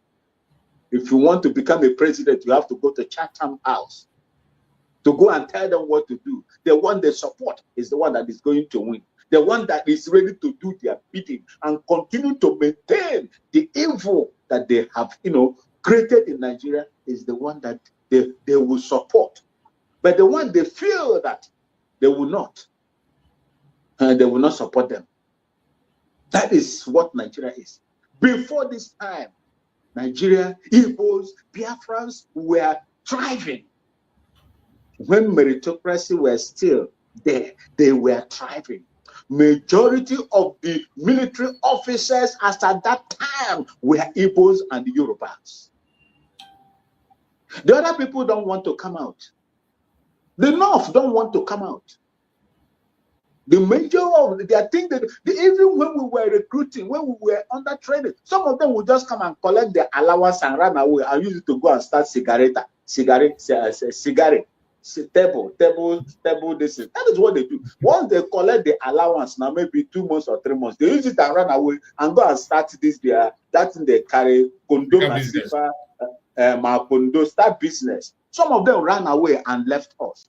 They were forcing them to remain in the army. They were forcing during our own time. While we were there suffering, and when you come out, this same person that will not come and tell you that you are dominating everywhere. Is it not by merit? If you don't participate, will you be among? That is it. Will you be among? Mazu Chooks, look at the refineries at that time. Which people, the artisans, which people were controlling the refinery, River State, Port Harcourt refinery? Were they not most Igbos of merit? Were they not producing crude and refining everything on daily basis and supplying, even exporting us at that time? From the day they removed the Igbos and put them, the Biafrans, and put them on the ground, what happened? Has it worked? Do you think that it is by coincidence that these things are not working? Do you think that this is by coincidence? God is working on these people. God is telling them something, yet they refuse to understand. They are behaving like the Pharaoh. The Pharaoh in Egypt, that is how they are behaving. And the day God is going to deal with them, see, look from that time. Michael Okpara and the rest of Southern, all of them, according to Mazen Namdekano, they were progressing in their own ways, at their own speed and pace. What happened? That is the reason why I never loved and I will never like military regime. If the military regime didn't happen, probably the old Eastern region will be vibrant enough to stand against anything that happens in the country, because they were growing left, right, and center. Anything they touched their hand as at that time was growing. You cannot satisfy everybody at the same time. But when 70 or 80% of the people are benefiting, it is going to cover the rest. They topple it. They toppled it because UK wanted to stop the growth of the economy in old Eastern region, which is Biafra, declared Biafra. That is what they want. That was their plan. And they did it.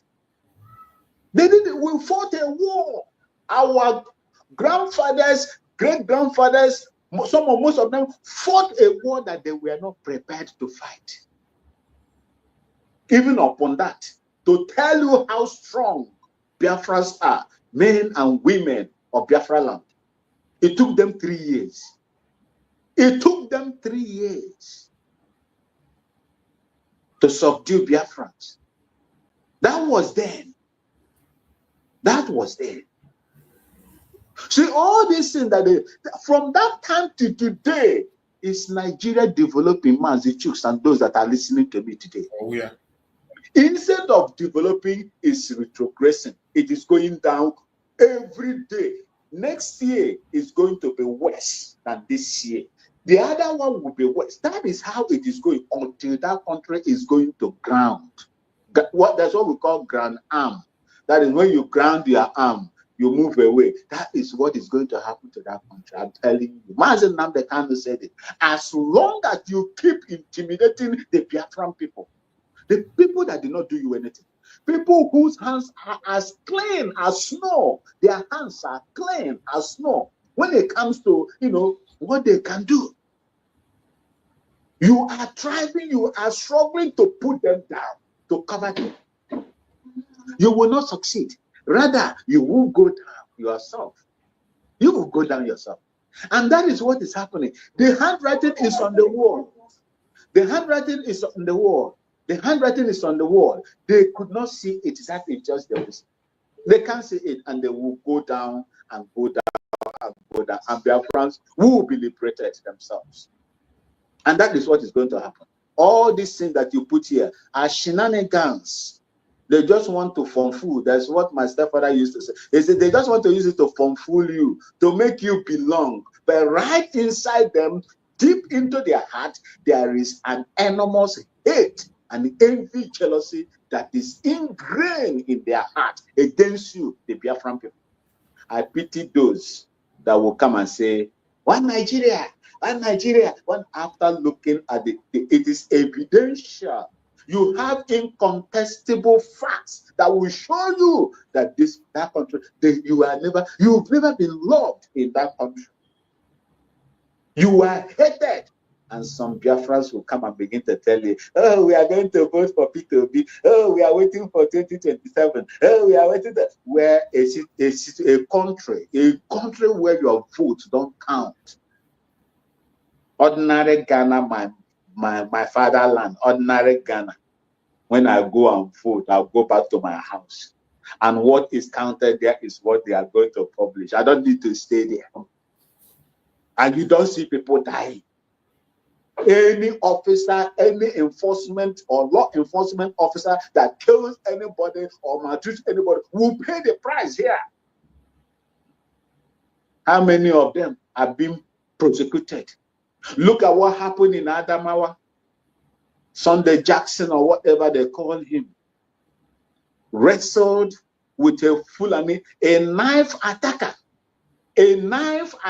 Fulani header, grazing in his land also.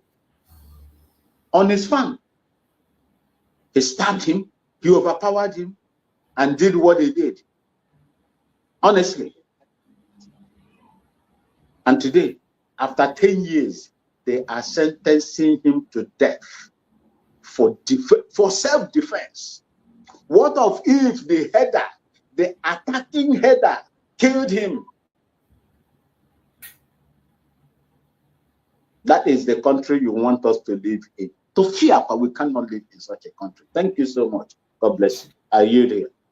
Thank you so much, my beloved brother. That point you raised lastly is one of those things that we see in the zoo, and it only happens in the zoo. And because that guy that is involved is a Christian and from the West, that is how it is. When the herdsmen that have been taking innocent life on a daily basis at every point in time, they are not punished. But once you react, you become the aggressor. They will make you the aggressor immediately.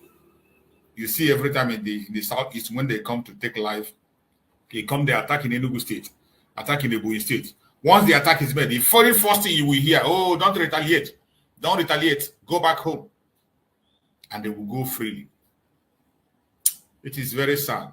Let's play this video and hear more about it, because there are some important things we have to talk on this very place.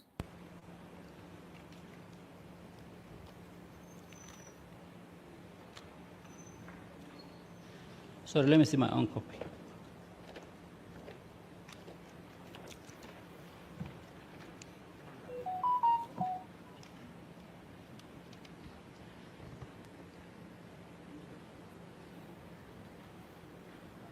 Exhibit 9 is the book written by Ademoyega. Is that correct? Yes.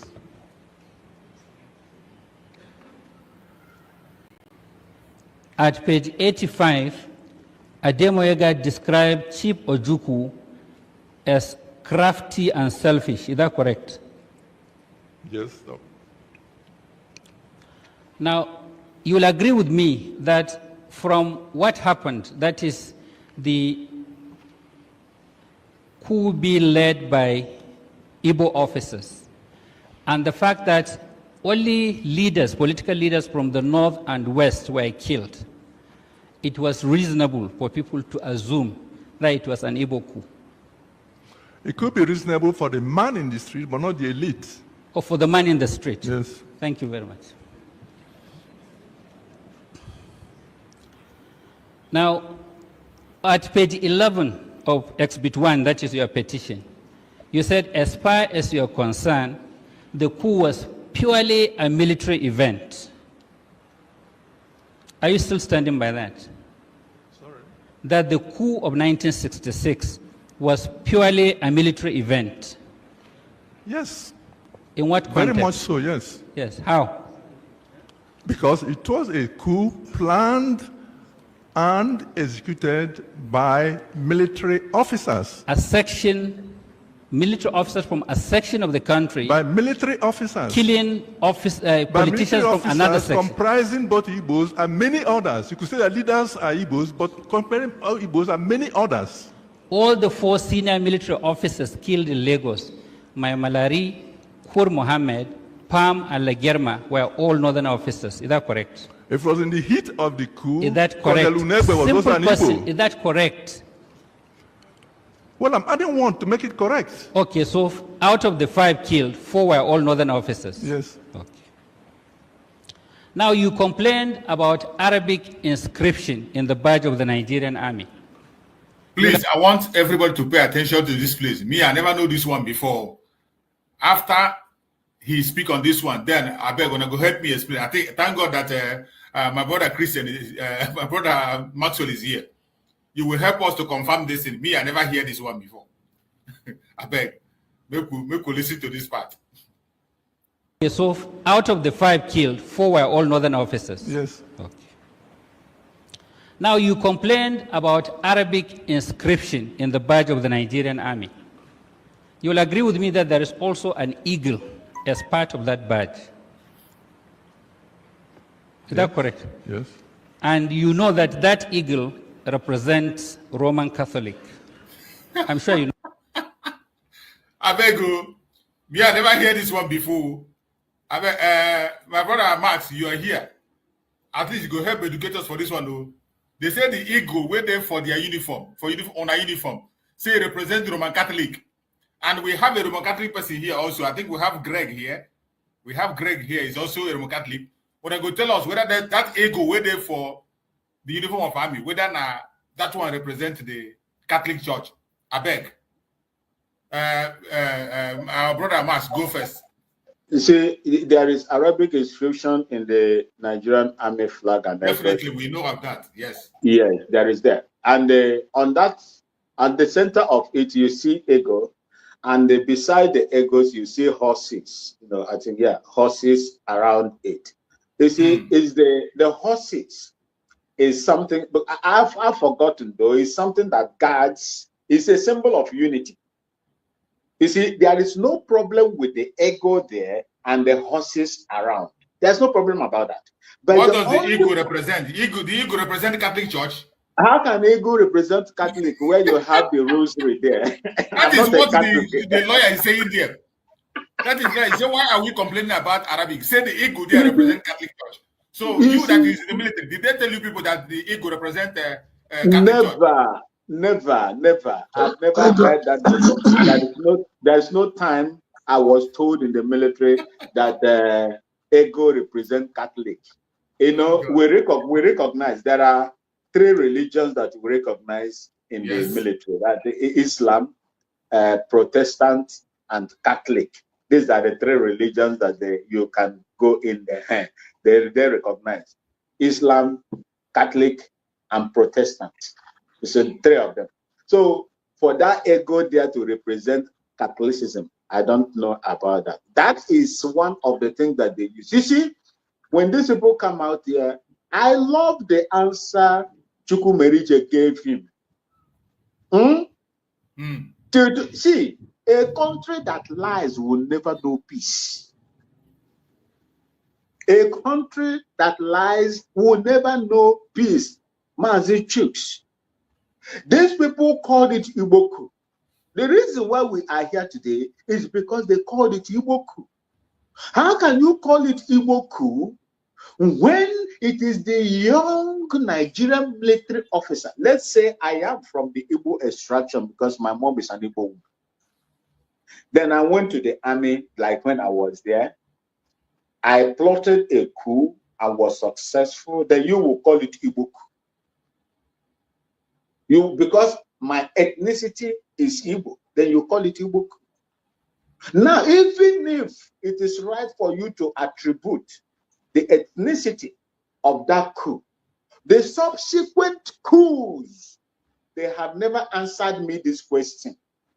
In Dr. Damages, everywhere that I go, when these topics comes out, I always tell them, if you find it, judicious to call it Iboku, why can't you do the same thing to the subsequent successful coups? You lied to yourself. You live in lies. They live in lies, and that is why they are there. And that is why Biafra will leave them, and they will suffer. They live in lies. These are the lies. These are the people. This man, my elder statesman, said to an average man on the streets. How did he say it? That it might be reasonable to think that it's an average man in the street, but for the elites, they know very well what it is. Yes, they know. They know.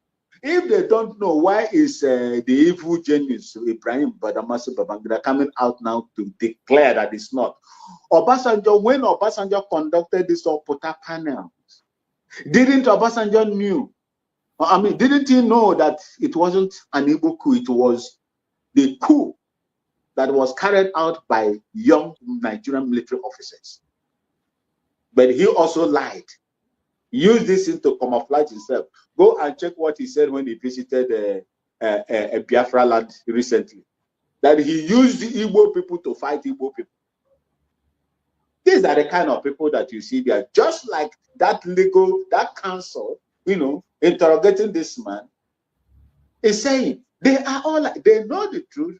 The elites know the truth, but they will push a different narrative to the man on the street, because they are their foot soldiers that they will use to cause mayhem anytime, any day. Exactly, and it is working for them in the north because of their system of the feudal system in the north, where they go to their mosque and the message is preached to them, and they go along with it. That is why they move on with that. My brother Greg, go ahead. My brother Greg, as you are talking, please. There's one important thing you have to clarify for us. I know you are Catholic. Does ego represent the Catholic Church? Holy Ghost fire, man. God forbid. Ego doesn't represent Catholic Church. Catholic Church, the only thing that represents Catholic Church is the symbol of crucifix. So me too, I think. But you see a lawyer here, Kutapada, is saying that the ego in Nigeria military uniform, you represent the Catholic people. Is the only thing that represents Catholic. If you are looking for church and you don't know anywhere you see crucifix, make sure at least it's 80% Catholic. It's crucifix that represents Catholic Church, no other thing. So that man is, one thing you people, if any person that is in Nigeria is supposed to understand that the Fulanis are clever. But it was when we are very little that they were used to say Igbos are clever. Before God and man, Igbos are not clever for anything. That they're not clever in anything. Let me tell you the truth. We are not clever. The only thing God just bless our handwork.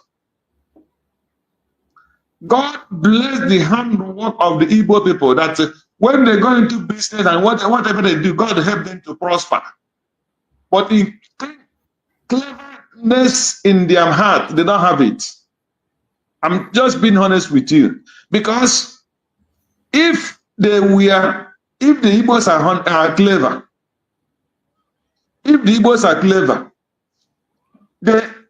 this very good that is bringing all this problem, it wouldn't have caused them this pain.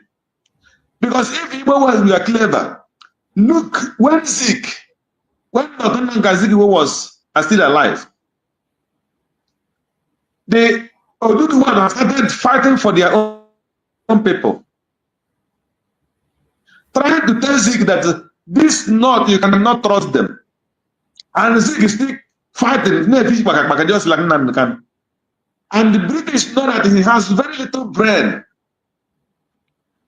because he want to be called Zik of Africa. They will be once you give him one name. It's just like what is happening to this military. Because when they come, they will say, when they come, they will make praise them. And they will lost from their, they will lost totally. If you want to catch him and praise him, sing praises on his behalf, he will sell his mother and his father. You know? Yeah. So that is our problem. That has been our problem. I'm telling you the fact. So it is because he sees praises of to sing to Dr. Nandazgiwe.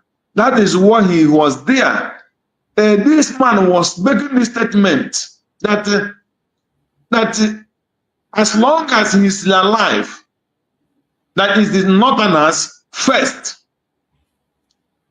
Look at where that thing started though. As long as he is alive, that it is the Northerners first in anything concerning Nigeria. A Northerner first. What did what do you call him? Dr. Nandazgiwe make first? He not even bring his people first. And the hatred of his highest mistake is the mistake we are having with our brothers in the neighboring, some of all this, he joined all this of them. It was because of the mistake of Dr. Nandazgiwe. Because he did not build his home fine. He forgot his brothers and sisters. And he was going to make friends in the north because British were singing praises to him. At the same time, when when it was for him to stand, they break him and say, no, you will not be in that position. Because if you're in that position, because you know, if he is not in that position, maybe they think that his kinsmen will use it to get their feet in the Nigerian state.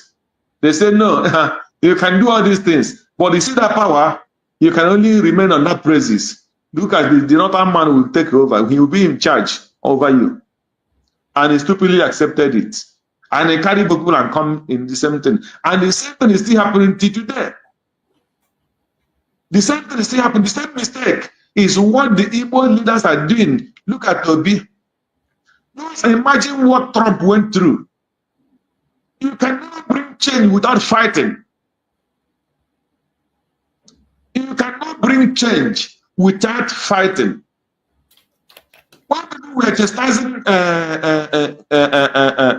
Father Maka when he said, if people are looking for people who will take them to the federal, it is not Peter Obi. That Peter Obi doesn't have the ball to do it. Everybody was like, was say, bring him and kill him. But in this last election, if it were a Northerner, by now Nigeria will still be on fire. Even what do you call him? Abiola, if he fought more than him. So how can you bring a change without fighting? Trump fought. Today they want to kill him, attempt to kill him 2 times, and he's still on his ground. And that is why he's the president in America today. Look at what is happening. I think Ukraine have written another letter that they want to peace. You see, because you stand on your feet. You can never change any society without standing on your feet to fight. And if you doesn't have that spirit to fight, you just let people have the spirit to fight, rise up. Obi doesn't have it. And none of those people that are coming out that have it, they are only Fulani stooge. Look at what happened in Enugu. Instead of the Saboteurs and all the northern elders coming to Enugu to pay, what do you call it? To solidarity because of the killings in our place. It is our Igbo elders and the kings went to north to say they are killing us. So somebody kill you, kill your children, kill your daughters, kill your wives, rape them. And you went north to say, they are the people who will still, if the northerners, the southerners were not aware, if they were sorry for what their children are, the Fulanis that are causing, they are the people who make a visit to the Igbo kings and the governors here and say, we are sorry because of what these people are causing. We are not the one that sent them. Instead, you are the one who took flood. What happened if the flood collapsed? if they have accident on the way, they will die. I don't know why God spared them himself by going to that north. So that to show that they're not clever. How can somebody kill you and you are the same person who go to his house to cry? If I were those northerners, I will set trap up on the way, they will finish as well. I don't know why God spared them. So the same thing is still what is happening today. It's still happening to our politicians. Look at what happened to the Christian guy that was on self-defense. You know, what the world now is protesting about what is happening to the Christians. Somebody is on a self-defense and he killed the person who came to kill him in his farm with ammunition. And now after disarming the guy and kill him to secure his life, the court say they will hang him on death. Why must you defend yourself? And that is what is happening today. That is why our people the kings have to go to the north to tell them, I'm sorry that your people kill our people. We are sorry that your Fulanis are coming to kill us. Please don't be offense. Don't do this thing. So that people will not continue coming to kill us. We are sorry. That is what the Igbo kings went there to do. So what do you expect? It is the same thing that's happening to today. Thank you, my brother. Thank you so much for that very submission. And it is very disheartening and sad what we see. Just like the man you are talking about, the one that that's carried out self-defense and they want to sentence him to death. The world is not serious. They are not serious because this is their collective plan against Biafrans. They are not serious. It is the same self-defense they are protesting and talking about. It's something we are applying in Biafra land, and because of that self-defense, that is why Mazen Nandekano is detained. You see, because that is self-defense, that is why Mazen Samonekwa is in UK. Is held in Finland. So they should not be focusing. This is their collective and selective judgment. They select what to talk and what not to say. Self-defense is for every human being. Every human being have the right to apply self-defense. They are focusing on the one that have been sentenced already in the north, which even if they take his life, nothing will happen. They won't do anything. They will make noise and they won't do anything. Look at our prime minister. Our prime minister is held by Finland. Held by Finland. Is it not by the same self-defense he was preaching for people to defend themselves? Mazen Nandekano, what crime did he commit? Self-determination and self-defense of his people. So when they select all this and speak, and it seems as if it is bigger than what they just pick one particular one and they talk. But the major one, the major issue, settle the issue of Biafra, all this is we end. They will not. They are picking little things that doesn't matter. But we must continue. They will never stop us. Akonyo Wetere, you're welcome. Go ahead and speak to us, Akonyo Wetere. Let's hear you. Yeah, so good morning, Uncle Chooks. You're welcome, my brother. No. Good morning to the fellow parliamentarian. I greet everybody today. On what you people are speaking on, by analyzing one of the extract of the panel, I have some few points to drop. You know, the problem of Igbo people, I keep pointing at the damages, the destruction that the war caused. This current generation that we are having today is as a result of the damages. Because if 30 years makes up a generation, now most of the people that are 70s, that are in their 70s, 50s, are among those two generations that have passed after the war, that have given birth to maybe the third one that we are in now. Now look at it. That is why I'm of the opinion that if all the people clamoring for this Biafra we come to terms to the understanding that fighting each other, which is ignorant, is more destructive to the movement. Rather than coming together, having a focal point of our necessity, what we should be talking, it will ease, it will bring, it will compress this the length at which we will attain before Biafra will come. But each time we keep on having this dishonest, this distraction, this sentiment that have taken over many that call themselves freedom fighter. It keep permutating the struggle, keep extending when we get this promised land that we are all praying for. Now look at the war. I've taken my time a bit to go back to history, ask questions, read some history. Before the war, Igbos were not much into this buying and selling and boy. Igbos were much into studying, learning skills,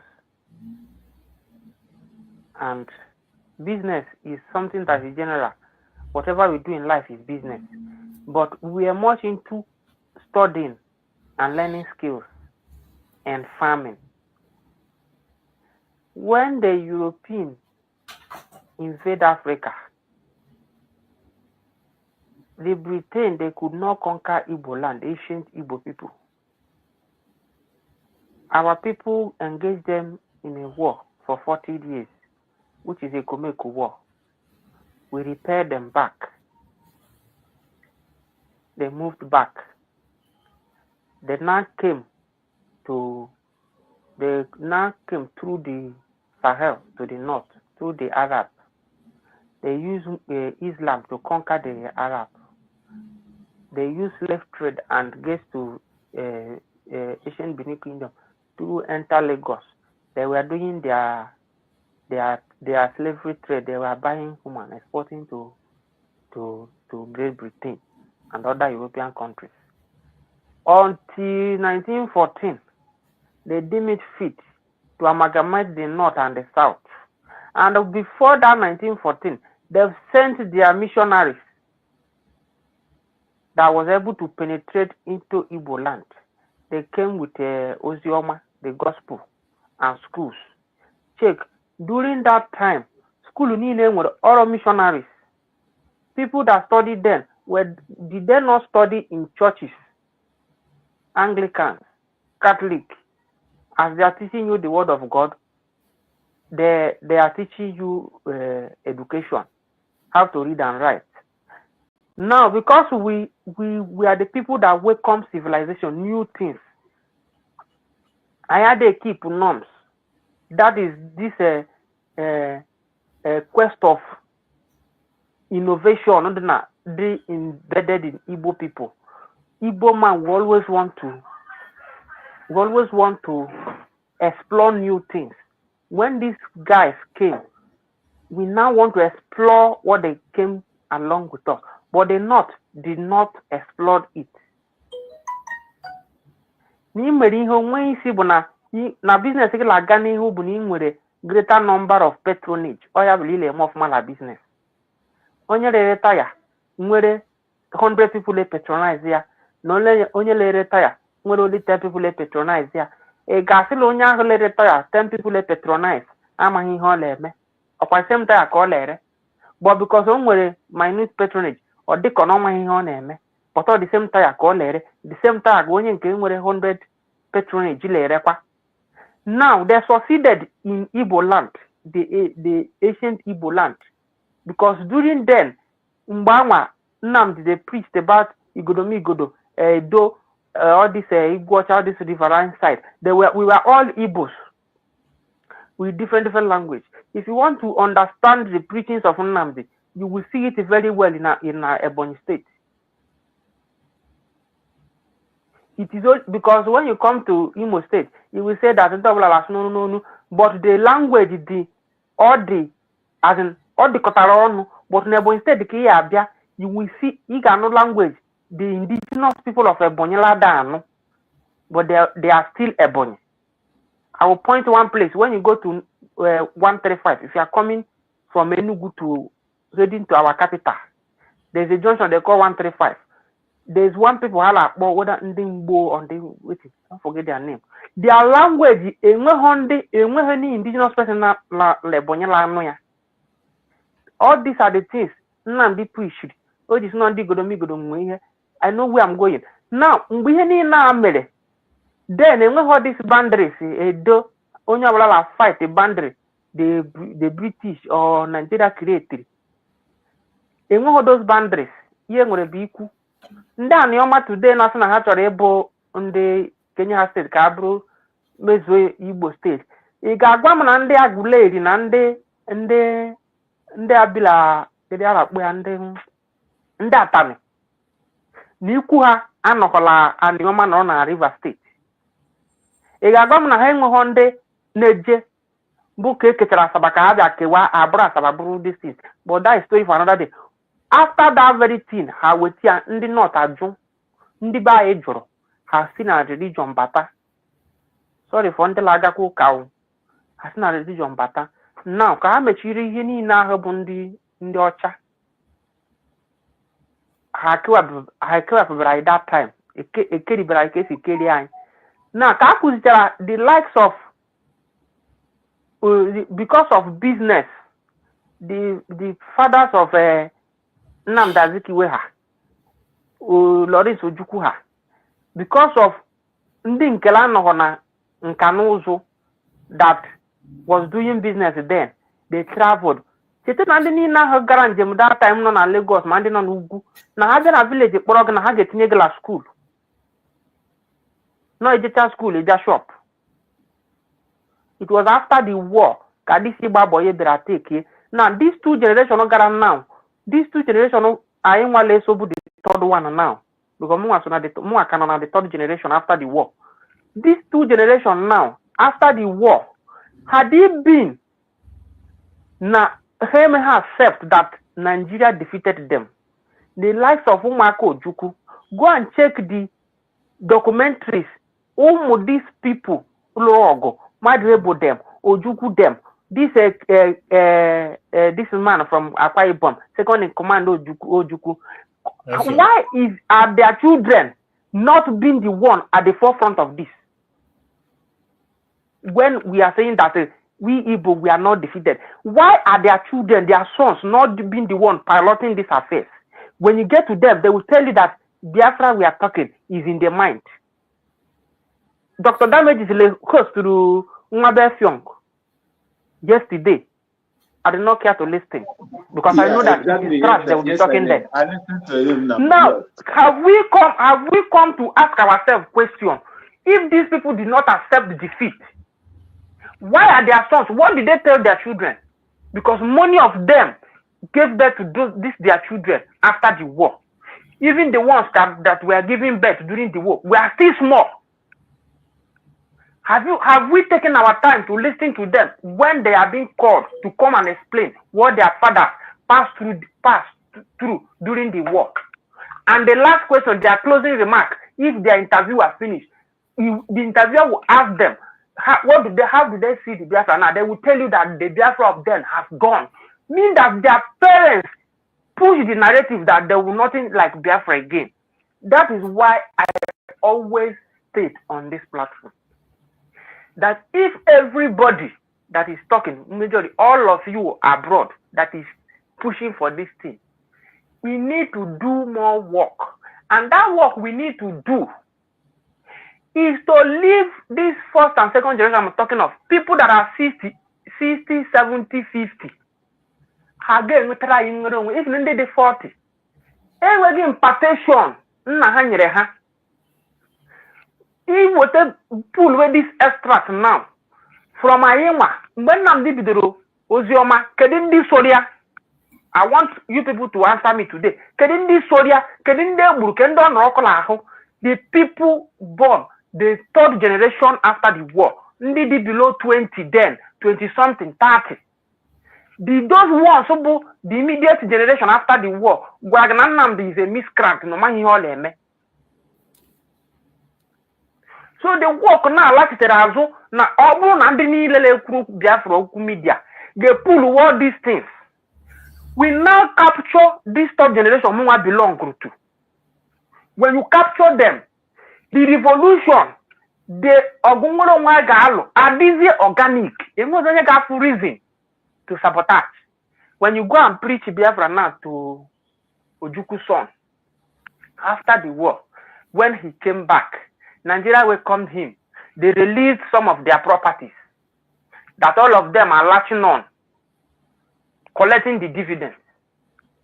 My brothers and sisters, let's based on fact, can I have illusion? How do you think another person get query? The likes of Arthur Guaragana, BIBB made me. Do you know what it is? Do you know what it is?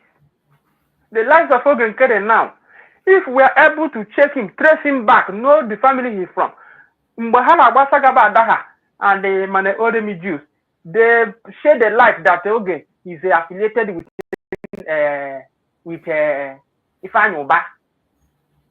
I try to believe in them, but seeing how they made U-turn now, it is a lie. But have our government been able to check? That's why I said that government should not employ anybody that they did not do profiling. Check the person, know where the person is coming from. Because I go have to hit imu heterogologo. Who will capture this my own generation and generation to come? The ingenuity of inwete nwere onwe enweghị ihe a ga-efere kite a ga-efere onye ahụ ma ego ga-eme onye ahụ to compromise. And ka ga ga-esi nweta ya unu nwee preaching now ka emebe preaching dị nwere fact labụghị ịkọ ọnụ labụghị ikwu ihe imere assume ka o si sọ gị emotional this thing ikwube ihe bụ ikwu onye nwee traces nwee reference go and check this bụ the way Simon and Nnamdi siri mee ihe we are going nowhere. Ọkwa onye gbagide position erughị aka ọtọnụ echi kwueri ihe ahụ ada na-ekwueri now. Gụnwa na-asị na Biafra supposed to know. Not everybody nwere that strength in their mentality. Not everybody ka isi ha kpọrọ nkụ judge rightly. Ndị emotion la carry waja. And that is the on the course of Easy Ozioma and YLS today. We will be sending this signal to them, those generations, for that they have many things to lose. Obunam Papa Pete Obi, enweghị ihe water. Obi amụrụ Obi, amaghị m mgbe amụrụ ya, but ama m na ọ ga-akarị 10 years mgbe a lụrụ ọgụlọcha ọgụ. Ọ bụ na nna ya enweghị ego, enweghị ole benefit na Nigeria, ọ ga-azụ nwa obi la obodo oyibo. Those are facts I ga-check. Mmadụ ihe mere ha ga-ebehave ka ha si behave. Onye kpanyere Obi ego, ọrụ duri na Abacha. Ọkụ Igbo latị n'ilu na mmadụ ada ata akala enyi ya ndị arụ na ịta ya agụrụ egbu oge. Mgbe gị na mmadụ na-akpa business, build connection. Ị ga-agwa m na many things ada aga, unu ada kparuo otu dị ịgba ndụ hapụrụ ike ọba. But onye gị na build business, unu ga-akpa nkata na cross or business partner, bazie as a friend. Before the business are consolidate ya, the business abụrụ ọkpụtọrọ ọkpụ. So these are the things on the course of anyị na izi ozi ọma anyị kwesịrị izi hapụ ịkụ asịrị. Anyị emepe ike ha. Anọ ya bụ ihe Nnamdi eme that time. Mgbe ọ na-eme exposition, o mepe ike ha. Ọ connect 1 and 2 and 3 and 4. Ọ dịka onye na-agbara afa, onye na-agbara afa. It is few of us ndị nọ na this third generation now bụ ndị kale take time agụ history. Many nọ na Facebook achọ ego. Onye ọbụla bụzi comedian. Ụfọdụ bụ dia comedy bụ ka iri ndị na-egbu papa na-egbu money na water. My brothers and sisters, we have ọrụ to go. We have a lot of work to do. These are the things ndị kpọrọ onwe ha ndị nwere onwe. Because ọ bụ na ndị na-eme Biafra mara na enwere division of labor. The likes of Ogun Kere agaha cross the line. The likes of this thinking foolish woman, as not don't know that nobody should insult her. She's a maggot. Agaha, when you want to impose something on somebody, nabuho okweno onya hojo echonya hero, because she exposed herself. What's in here? May I just say na ya anata okwa? Because I could remember one day, I cabinet meeting, all the secretaries, when she was called upon, she said that she's been sleeping, as if no one notification in the area. I read that thing as a red flag that day, but I kept quiet. He said that I'm just waking up, but anyway, I will contribute. Unprepared, nothing, no preparation. Does it mean a government is sending a notification as so day? Their ministry. These are the things, these are the lines our people have to do. And when you check Nnamdi, Simon, Bundi Megoni Hafuranya, we are not talking of sycophants. These are the lines they took. When Simon wanted to create BRG, he took his time to explain the reason why he wanted to go by creating the Biafra Republic government in exile. He read about so many countries, of which I didn't know how Finland, how this one, how US was in exile and got their independence. He proved the point that made people to believe that what he's saying is right. But when we domesticate all these things, we now realize that generations have passed, and West, they were able to inculcate this thing in their children. That is why you look at all the countries of the West, their elderly ones are no longer leading them as a leader. Rather, their elderly ones will be heading maybe one ministry, maybe Ministry of Health like US. They are now taking it to their, giving room for their younger ones, so that those elderly ones will be vetting them, knowing whether all these things that we taught you people, are you people doing it? Like US, Trump was able to become president. He has been vying for president. They told him that you must join politics. You must attend so year. But here, only can hear guru, only garobodo yibobuto ogu lota. Maybe only got your email or for the undertone of politics in email, not your rules of beha. Agua no get with ego, or for the never go to bakula politics. So there are many things in the Bible which unmasked. Politics is just the way of life. But painting in the Kamonde, the Buteria Kuzirani, I laughed at politics as arrow. Una can be both our den because of as a result of Oka. The after politics as only black politician, but not job. Our right was taken from us. So we have to go back to other home maybe. Kuzere the by ndaibo. Obri heni no na line akwasere. Gagoban the by ihe this Biafra puta because many of them did not line akwasere. Ngozi nyu akura wole debe. Oge nke de nyu akura for the wole debe. Iju akata what is Biafra? Onwe any reasonable thing oge nye gi. Onwe any factual evidence oge ji kowara gi Biafra. Rather na igwa gi na ala marginalize. This tribe na Nigeria da marginalize. Maybe Ngozi kuto kwa about on the Hausa. Haven't you seen a core Biafra? Look at the justification a core Biafra kale statement madinyere. Haven't you seen he's fighting for the Fulani? Because the person is daft and the followers are daft. So because no munne ma yo kan na yo mo ale ku every day. I ga lati ya zo na eden simbidani. If generation now after the war, na ha agbago ha na enwe he dika Biafra. Inchoro umsigi onye obuna ji online choba. Okay, this chimereza na maketa. Kede bo mu ya no ko omugo. Why are his children not at the forefront as the direct benefactor of the war? They benefited from the pogrom. Why are they not heading it? Because all these people I make a habronde, I make her exonerate. Which means now make accept the defeat. Because I don't have a woman even though you couldn't because you want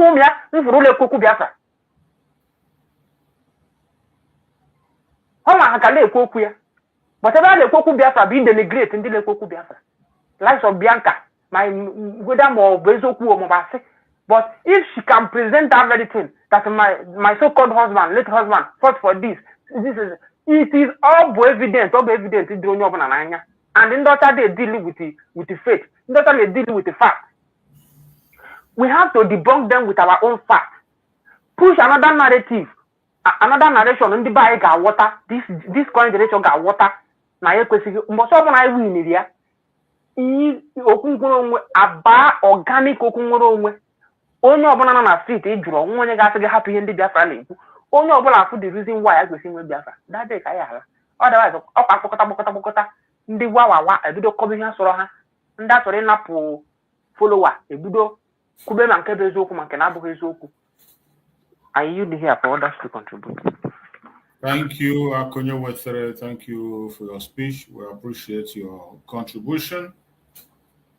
And I want every Biafrans to know that we all have a responsibility. And the Biafra we are talking about, the freedom we are asking, is not for one individual. It is for every one of us. You must not wait for anybody.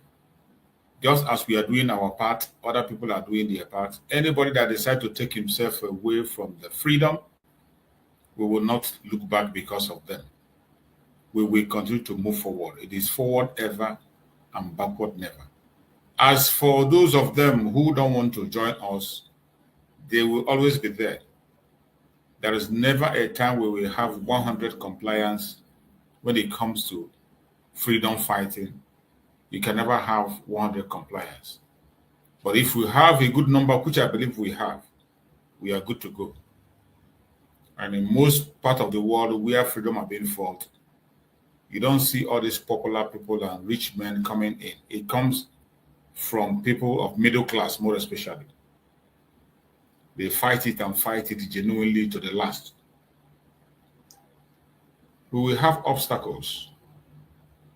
And it's not just peculiar to us. Every other places, they have it. In other struggles, people have it. No matter how the challenge is, we must not get discouraged. Do not get discouraged, no matter what you are seeing. I know sometimes when you look at things the way it happened, you begin to see, you'll be deceived, or you'll be forced to believe that certain things are not possible. But I bet you must see deeper than what you see in your eyes. What I would advise every Biafran is that every single one of us must continue to stand their ground, pursue this restoration of Biafra, and do your own part as much as you can. The distraction we are seeing today is bound to be there. It has been there in so many other areas. It is painful and sad. Sometimes when I see those things, some of us who are here talking, and sometimes if you don't hold yourself, you might get discouraged. You might be forced not to speak anymore. Sometimes you just say, oh, let me not speak again. Let's just see what will happen. But we cannot afford to go back. We cannot afford to be silent. No matter how bad it is with the saboteurs and the distractions, we must not get discouraged. We are the ones living in it now. It is our life, it is our future, and we must fight it out until we win it. Because what is happening in Biafra land, it can be anybody tomorrow. The victors of yesterday, today, they are victims. The victors of today might be victims tomorrow. And the victors of tomorrow, next tomorrow, might be victims. That is why when you are talking about the issue of Biafra and you're fighting, don't look back. Consistency is the key. You must be consistent until you get to the road. It is not easy, it is difficult. And every point in time, in every stage, you will see things that will discourage you, that will make you feel, oh, it is impossible. But I bet you it is possible. Very, very possible. Biafra is much more visible today than it was yesterday. We will get it. If you know the role you are going to play, As Chukwuka directs you in the course of this restoration of Biafra, please continue to play that role. Do not be discouraged. Every one of us have our own little area where we can make our support. We have in our own little area how we can contribute. We have one or two things we can do in this cause of Biafra. Do not get discouraged, no matter what you see, no matter what you hear. Do not get discouraged. The battle has just begun. And the battle is going to be tougher than you expect. But no matter how tough the battle is, there is light at the end of the tunnel, and we shall overcome. For Biafrans in Biafra land who are making the sacrifice for us, putting their lives on the line for us, we appreciate every one of them. As they have continued to hold on to that collective interest of the Biafrans, that agreement that we have all reached. And we said we will continue to sit at home until our freedom is signed, sealed, and recognized. I appreciate every one of you. As usual, the update from Biafra land is pouring in. And there is no doubt that the sit at home is ongoing in Biafra land. Biafra land is sitting at home against all the propaganda blackmail. Today being Biafra land, people are sitting at home. And this sit at home referendum happening every Monday is going to go a long way. The whole world is watching. We have been going on this now for 4 years and more, and we will continue until our freedom is signed and sealed. No amount of propaganda or blackmail will make us walk away from our freedom. When they come to keep their lives, they preach their blackmail and propaganda. They try to distract you, or they try to make you feel unaccepted. We must continue to stand our ground. The freedom is short, and we must. Please, my fellow Biafrans, do not get discouraged. No matter what you see, no matter what you hear, do not be discouraged. The battle is heavy. The challenges are much. But in the midst of all those challenges, one thing is sure: there is light at the end of the tunnel. There is light at the end of the tunnel.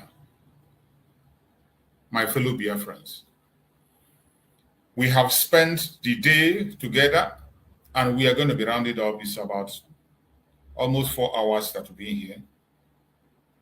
So we are going to close in our program to prepare and come back again, maybe later in the evening on Biafra Exodus Hardtop TV. And tomorrow, same time, we come here. Please help us to share this very information, radical evangelism. Many people have been demoralized because of what is happening. But there is light at the end of the tunnel. Do not be demoralized.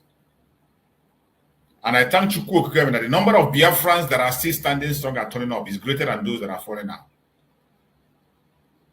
Saturday, you saw Biafrans came out in number and they did what they had to do. Today, the sit at home is holding in Biafra land, and we will continue. Our student Mazen Nandekano have been given a new lawyer, a new judge, and we'll be waiting for his case to commence. Also, our Prime Minister on his own side, we are expecting that something is going to take place in this match.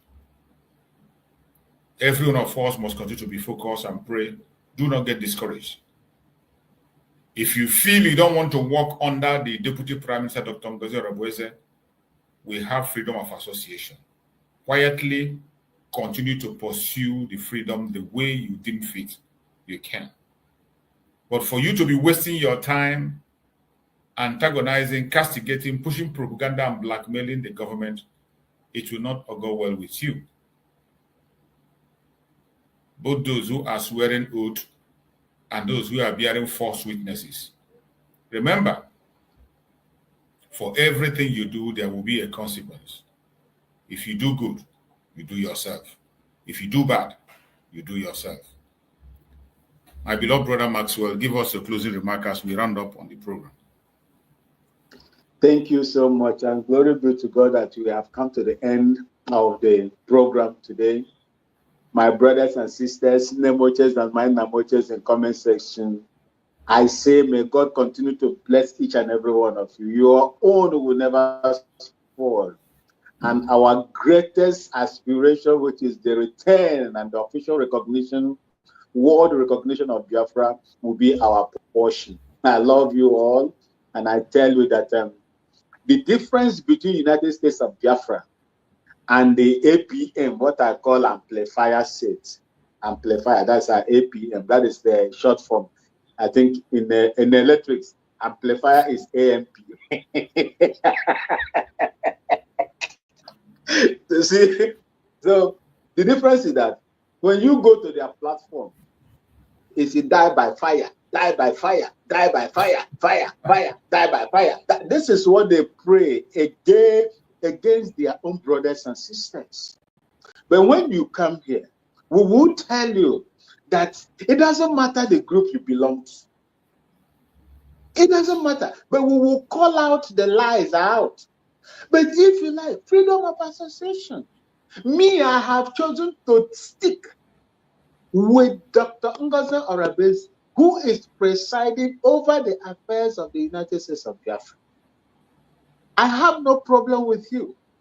Whichever way you want to follow, you follow. At the end of the day, when the master comes, he is going to separate the wheat from the weed. The wheat from the grain. I mean, that is the job of the master. Continue to do, but do not do anything that is going to cost the life of an average Biafran on the street in Biafra land. Do not do anything that is going to cost the life of our sisters, aunties, mothers in Biafra land.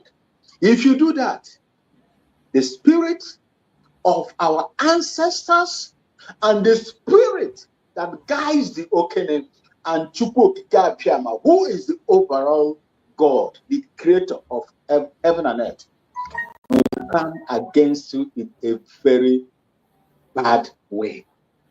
I thank you all, Biafrans, and for those of you that came yesterday, the other day, or Saturday for the fundraising. My brother, chetakwa na ndị Igbo si na muno erubeghị n'elu ntụmaka ya agaghị eri. If the house is not up to what it should be, the pointing of that finger to that house will never stop. We must continue.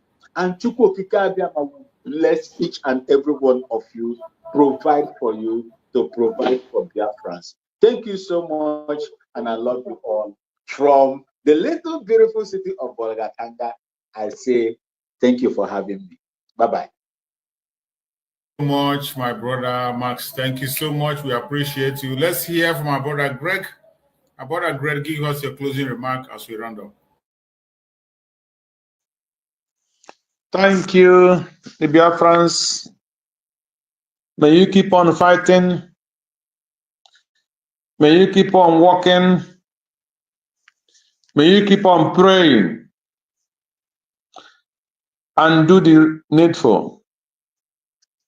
In your walking, be humble. In your fighting for Biafra, be obedient and disciplined. In everything you do, pray that Biafra will come as soon as possible. And let's victory be fast. We know we have victory, but we need it fast.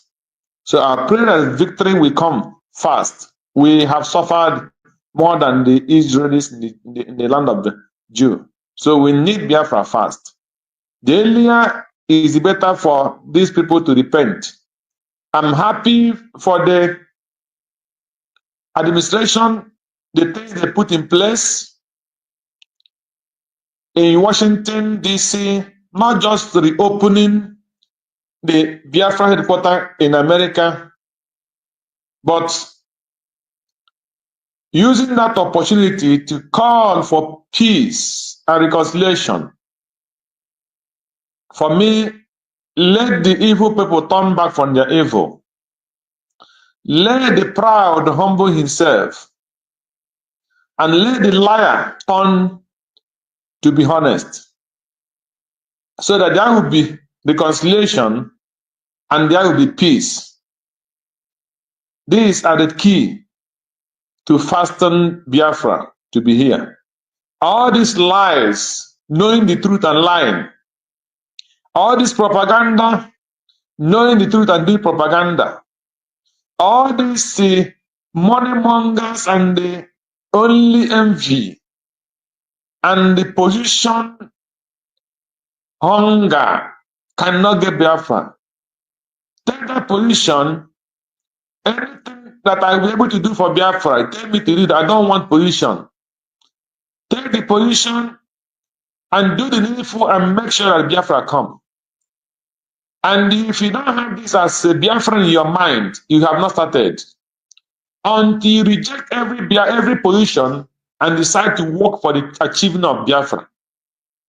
And fix your mind on the things you are looking for. You are not looking for position. Don't claim a righteous pastor when you have not died to make heaven.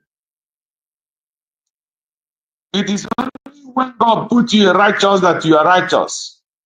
See, any person claiming righteous today might fall tomorrow. So continue working on your righteous until it is achieved. And that's achieving it is when Biafra is there. So continue working until you make your way. That is my message today. Thank you and God bless Biafran. And thank you, Choose, and God continue blessing you. Thank you, Akanya Wetel, and God be with you and with all Biafrans. Bye-bye.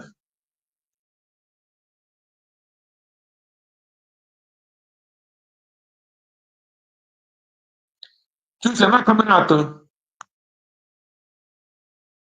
Sorry, I muted. Sorry so much. Sorry. Thank you so much, my beloved brother. Thank you for your message. We appreciate you and we thank you. May Chukwu Okike continue to guide you, protect you, secure you, and bless you abundantly. Akonye Wethere, go on, give us your closing remark as we close up the program.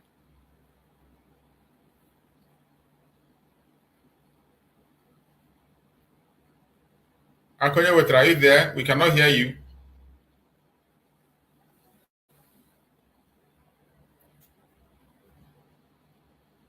We cannot hear you. Akonye Wethere, we cannot hear you.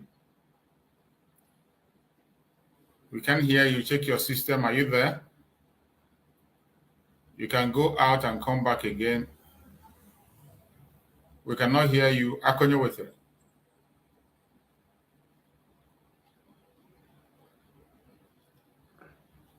We cannot hear you. Maybe you just go out and come back again. Go out and come back again. Let's see if we can be able to hear you. So before then, my fellow Biafrans, I appreciate everyone that has connected, everyone that have been able to be with us on this day, Monday, sit at home. Thank you for being part of the program. We appreciate you wherever you are. Please continue to support the United States of Biafra. Continue to make your contributions in the best way you can. You can support prayerfully, you can support financially, you can support in any way, wherever area you find yourself.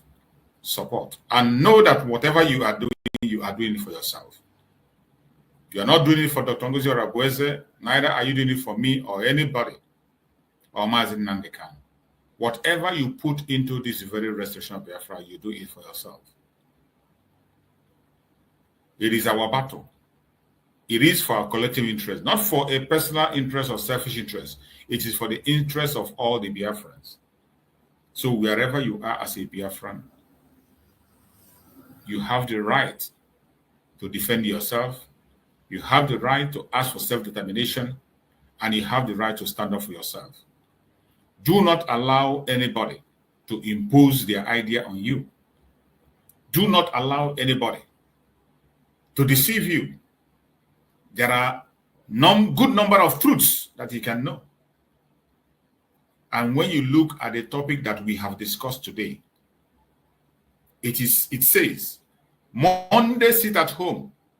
And the question is, what kind of Biafra do you want?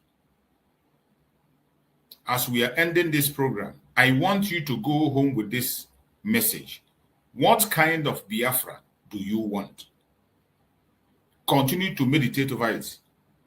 Do you want a Biafra of propaganda? Do you want a Biafra of tyrants? Do you want a Biafra of fraudsters? Do you want a Biafra of where they have one King Kong who will be somewhere and believe that without him Biafra will not come? Do you want Biafra where we will have ghost workers? Do you want a Biafra where somebody will be greater than the nation itself? Ask yourself, what kind of Biafra do you want? If you answer the question sincerely from your heart, then you come back and look the people who are standing on that path of truth. Remember, our loyalty is to the United States of Biafra, not to any human being. Our loyalty, our patriotism is to United States of Biafra, not to any human being, not to any individual. It doesn't matter how rich you are, how poor you are, whether male or female, short or tall, poor or... My loyalty is to the United States of Biafra, not to human being. I'm not loyal to any human being. My patriotism is for United States of Biafra and not for any human being. Get it right. What kind of Biafra do you want? If you answer this question sincerely, you will know where to go and what to follow. And in the topic of today, it also said, half a truth is often a great lie. Every single information you are going to hear today, you have heard already. Every video they have made, more are still coming. More people are going to come to make video. More people are still going to talk. When you are listening to those videos, you see. When you are paying attention to people who talk on platform, who lie, blackmail, and blah, have this in your mind. Half a truth is often a great lie. Half a truth is often a great lie. Have it in your mind while you are watching them. When they send you that video, when they send you that voicemail, when they send you, try to listen, understand. Half a truth is often a great lie.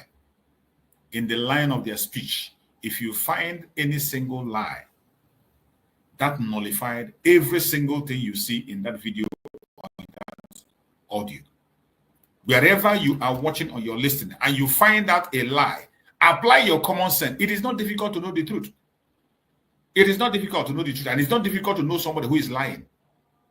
A liar, will see them when they are talking, you will understand. Their incoherence and inconsistency will tell you that this person is a liar. Somebody will tell you something today and tomorrow you're doing a different thing. People that are flippant in their attitude, they have a flippant character. Today they are black, tomorrow they are white, tomorrow next day they are green, the next day they are yellow. Those kind of people cannot be trusted. They can't tell you the truth. Half a truth is often a great lie. On this note, I appreciate everyone that have been part of this program today. May Chukwu Okike Abiam continue to guide and protect all of us. May Chukwu come and protect our Deputy Prime Minister, Dr. Ngozi Orebweze. May Chukwu come and protect our Prime Minister, Mazi Simon Ekpa Njoku. May Chukwu come and protect our Supreme Leader, Mazi Nnamdi Kanu, and bring him back to us as soon as possible. Thank you so much, my fellow Biafrans, who has been here with me till the end. See you again next time. Stay blessed.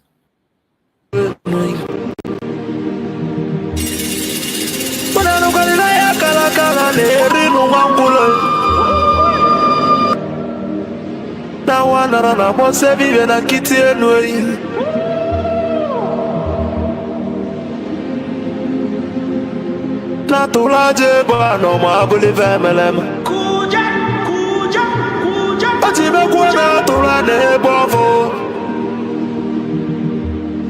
Timalugo no nugo do koko do nyano be hule hule.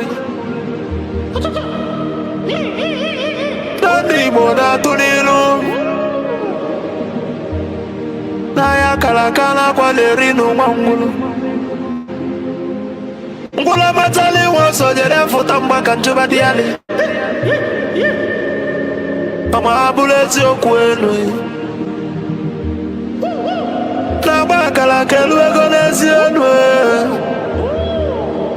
Nubota kala kelu egonu desi. Maka na baba neno wa aralu nunuteyi. Umu Biafra kunyenwe. Biafra kuyebelu Unanu kwani mono nuno mono nezi biakenenwe Ono nenu lila tono nanda gulugu seji tono nugu banatai Kanyi wele fobi wena tabanu banyo Makana nyuko no 1 million we bofu wa mabulezi okwe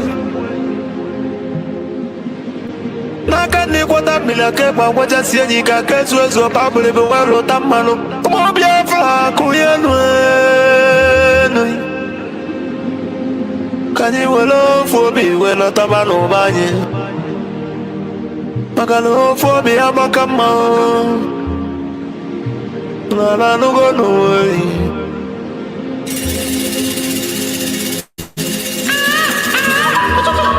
Biafra na bekele umunina Nkabo nkani Wadati na ijele wanyi bekele mi Akwagi bulu kwekene na fandi otu Biafra is our hope And the Biafra is our religion Nkodi na wata chieza muno bibu onye iwere Wesi ya kene rugio Adubagwo chukwo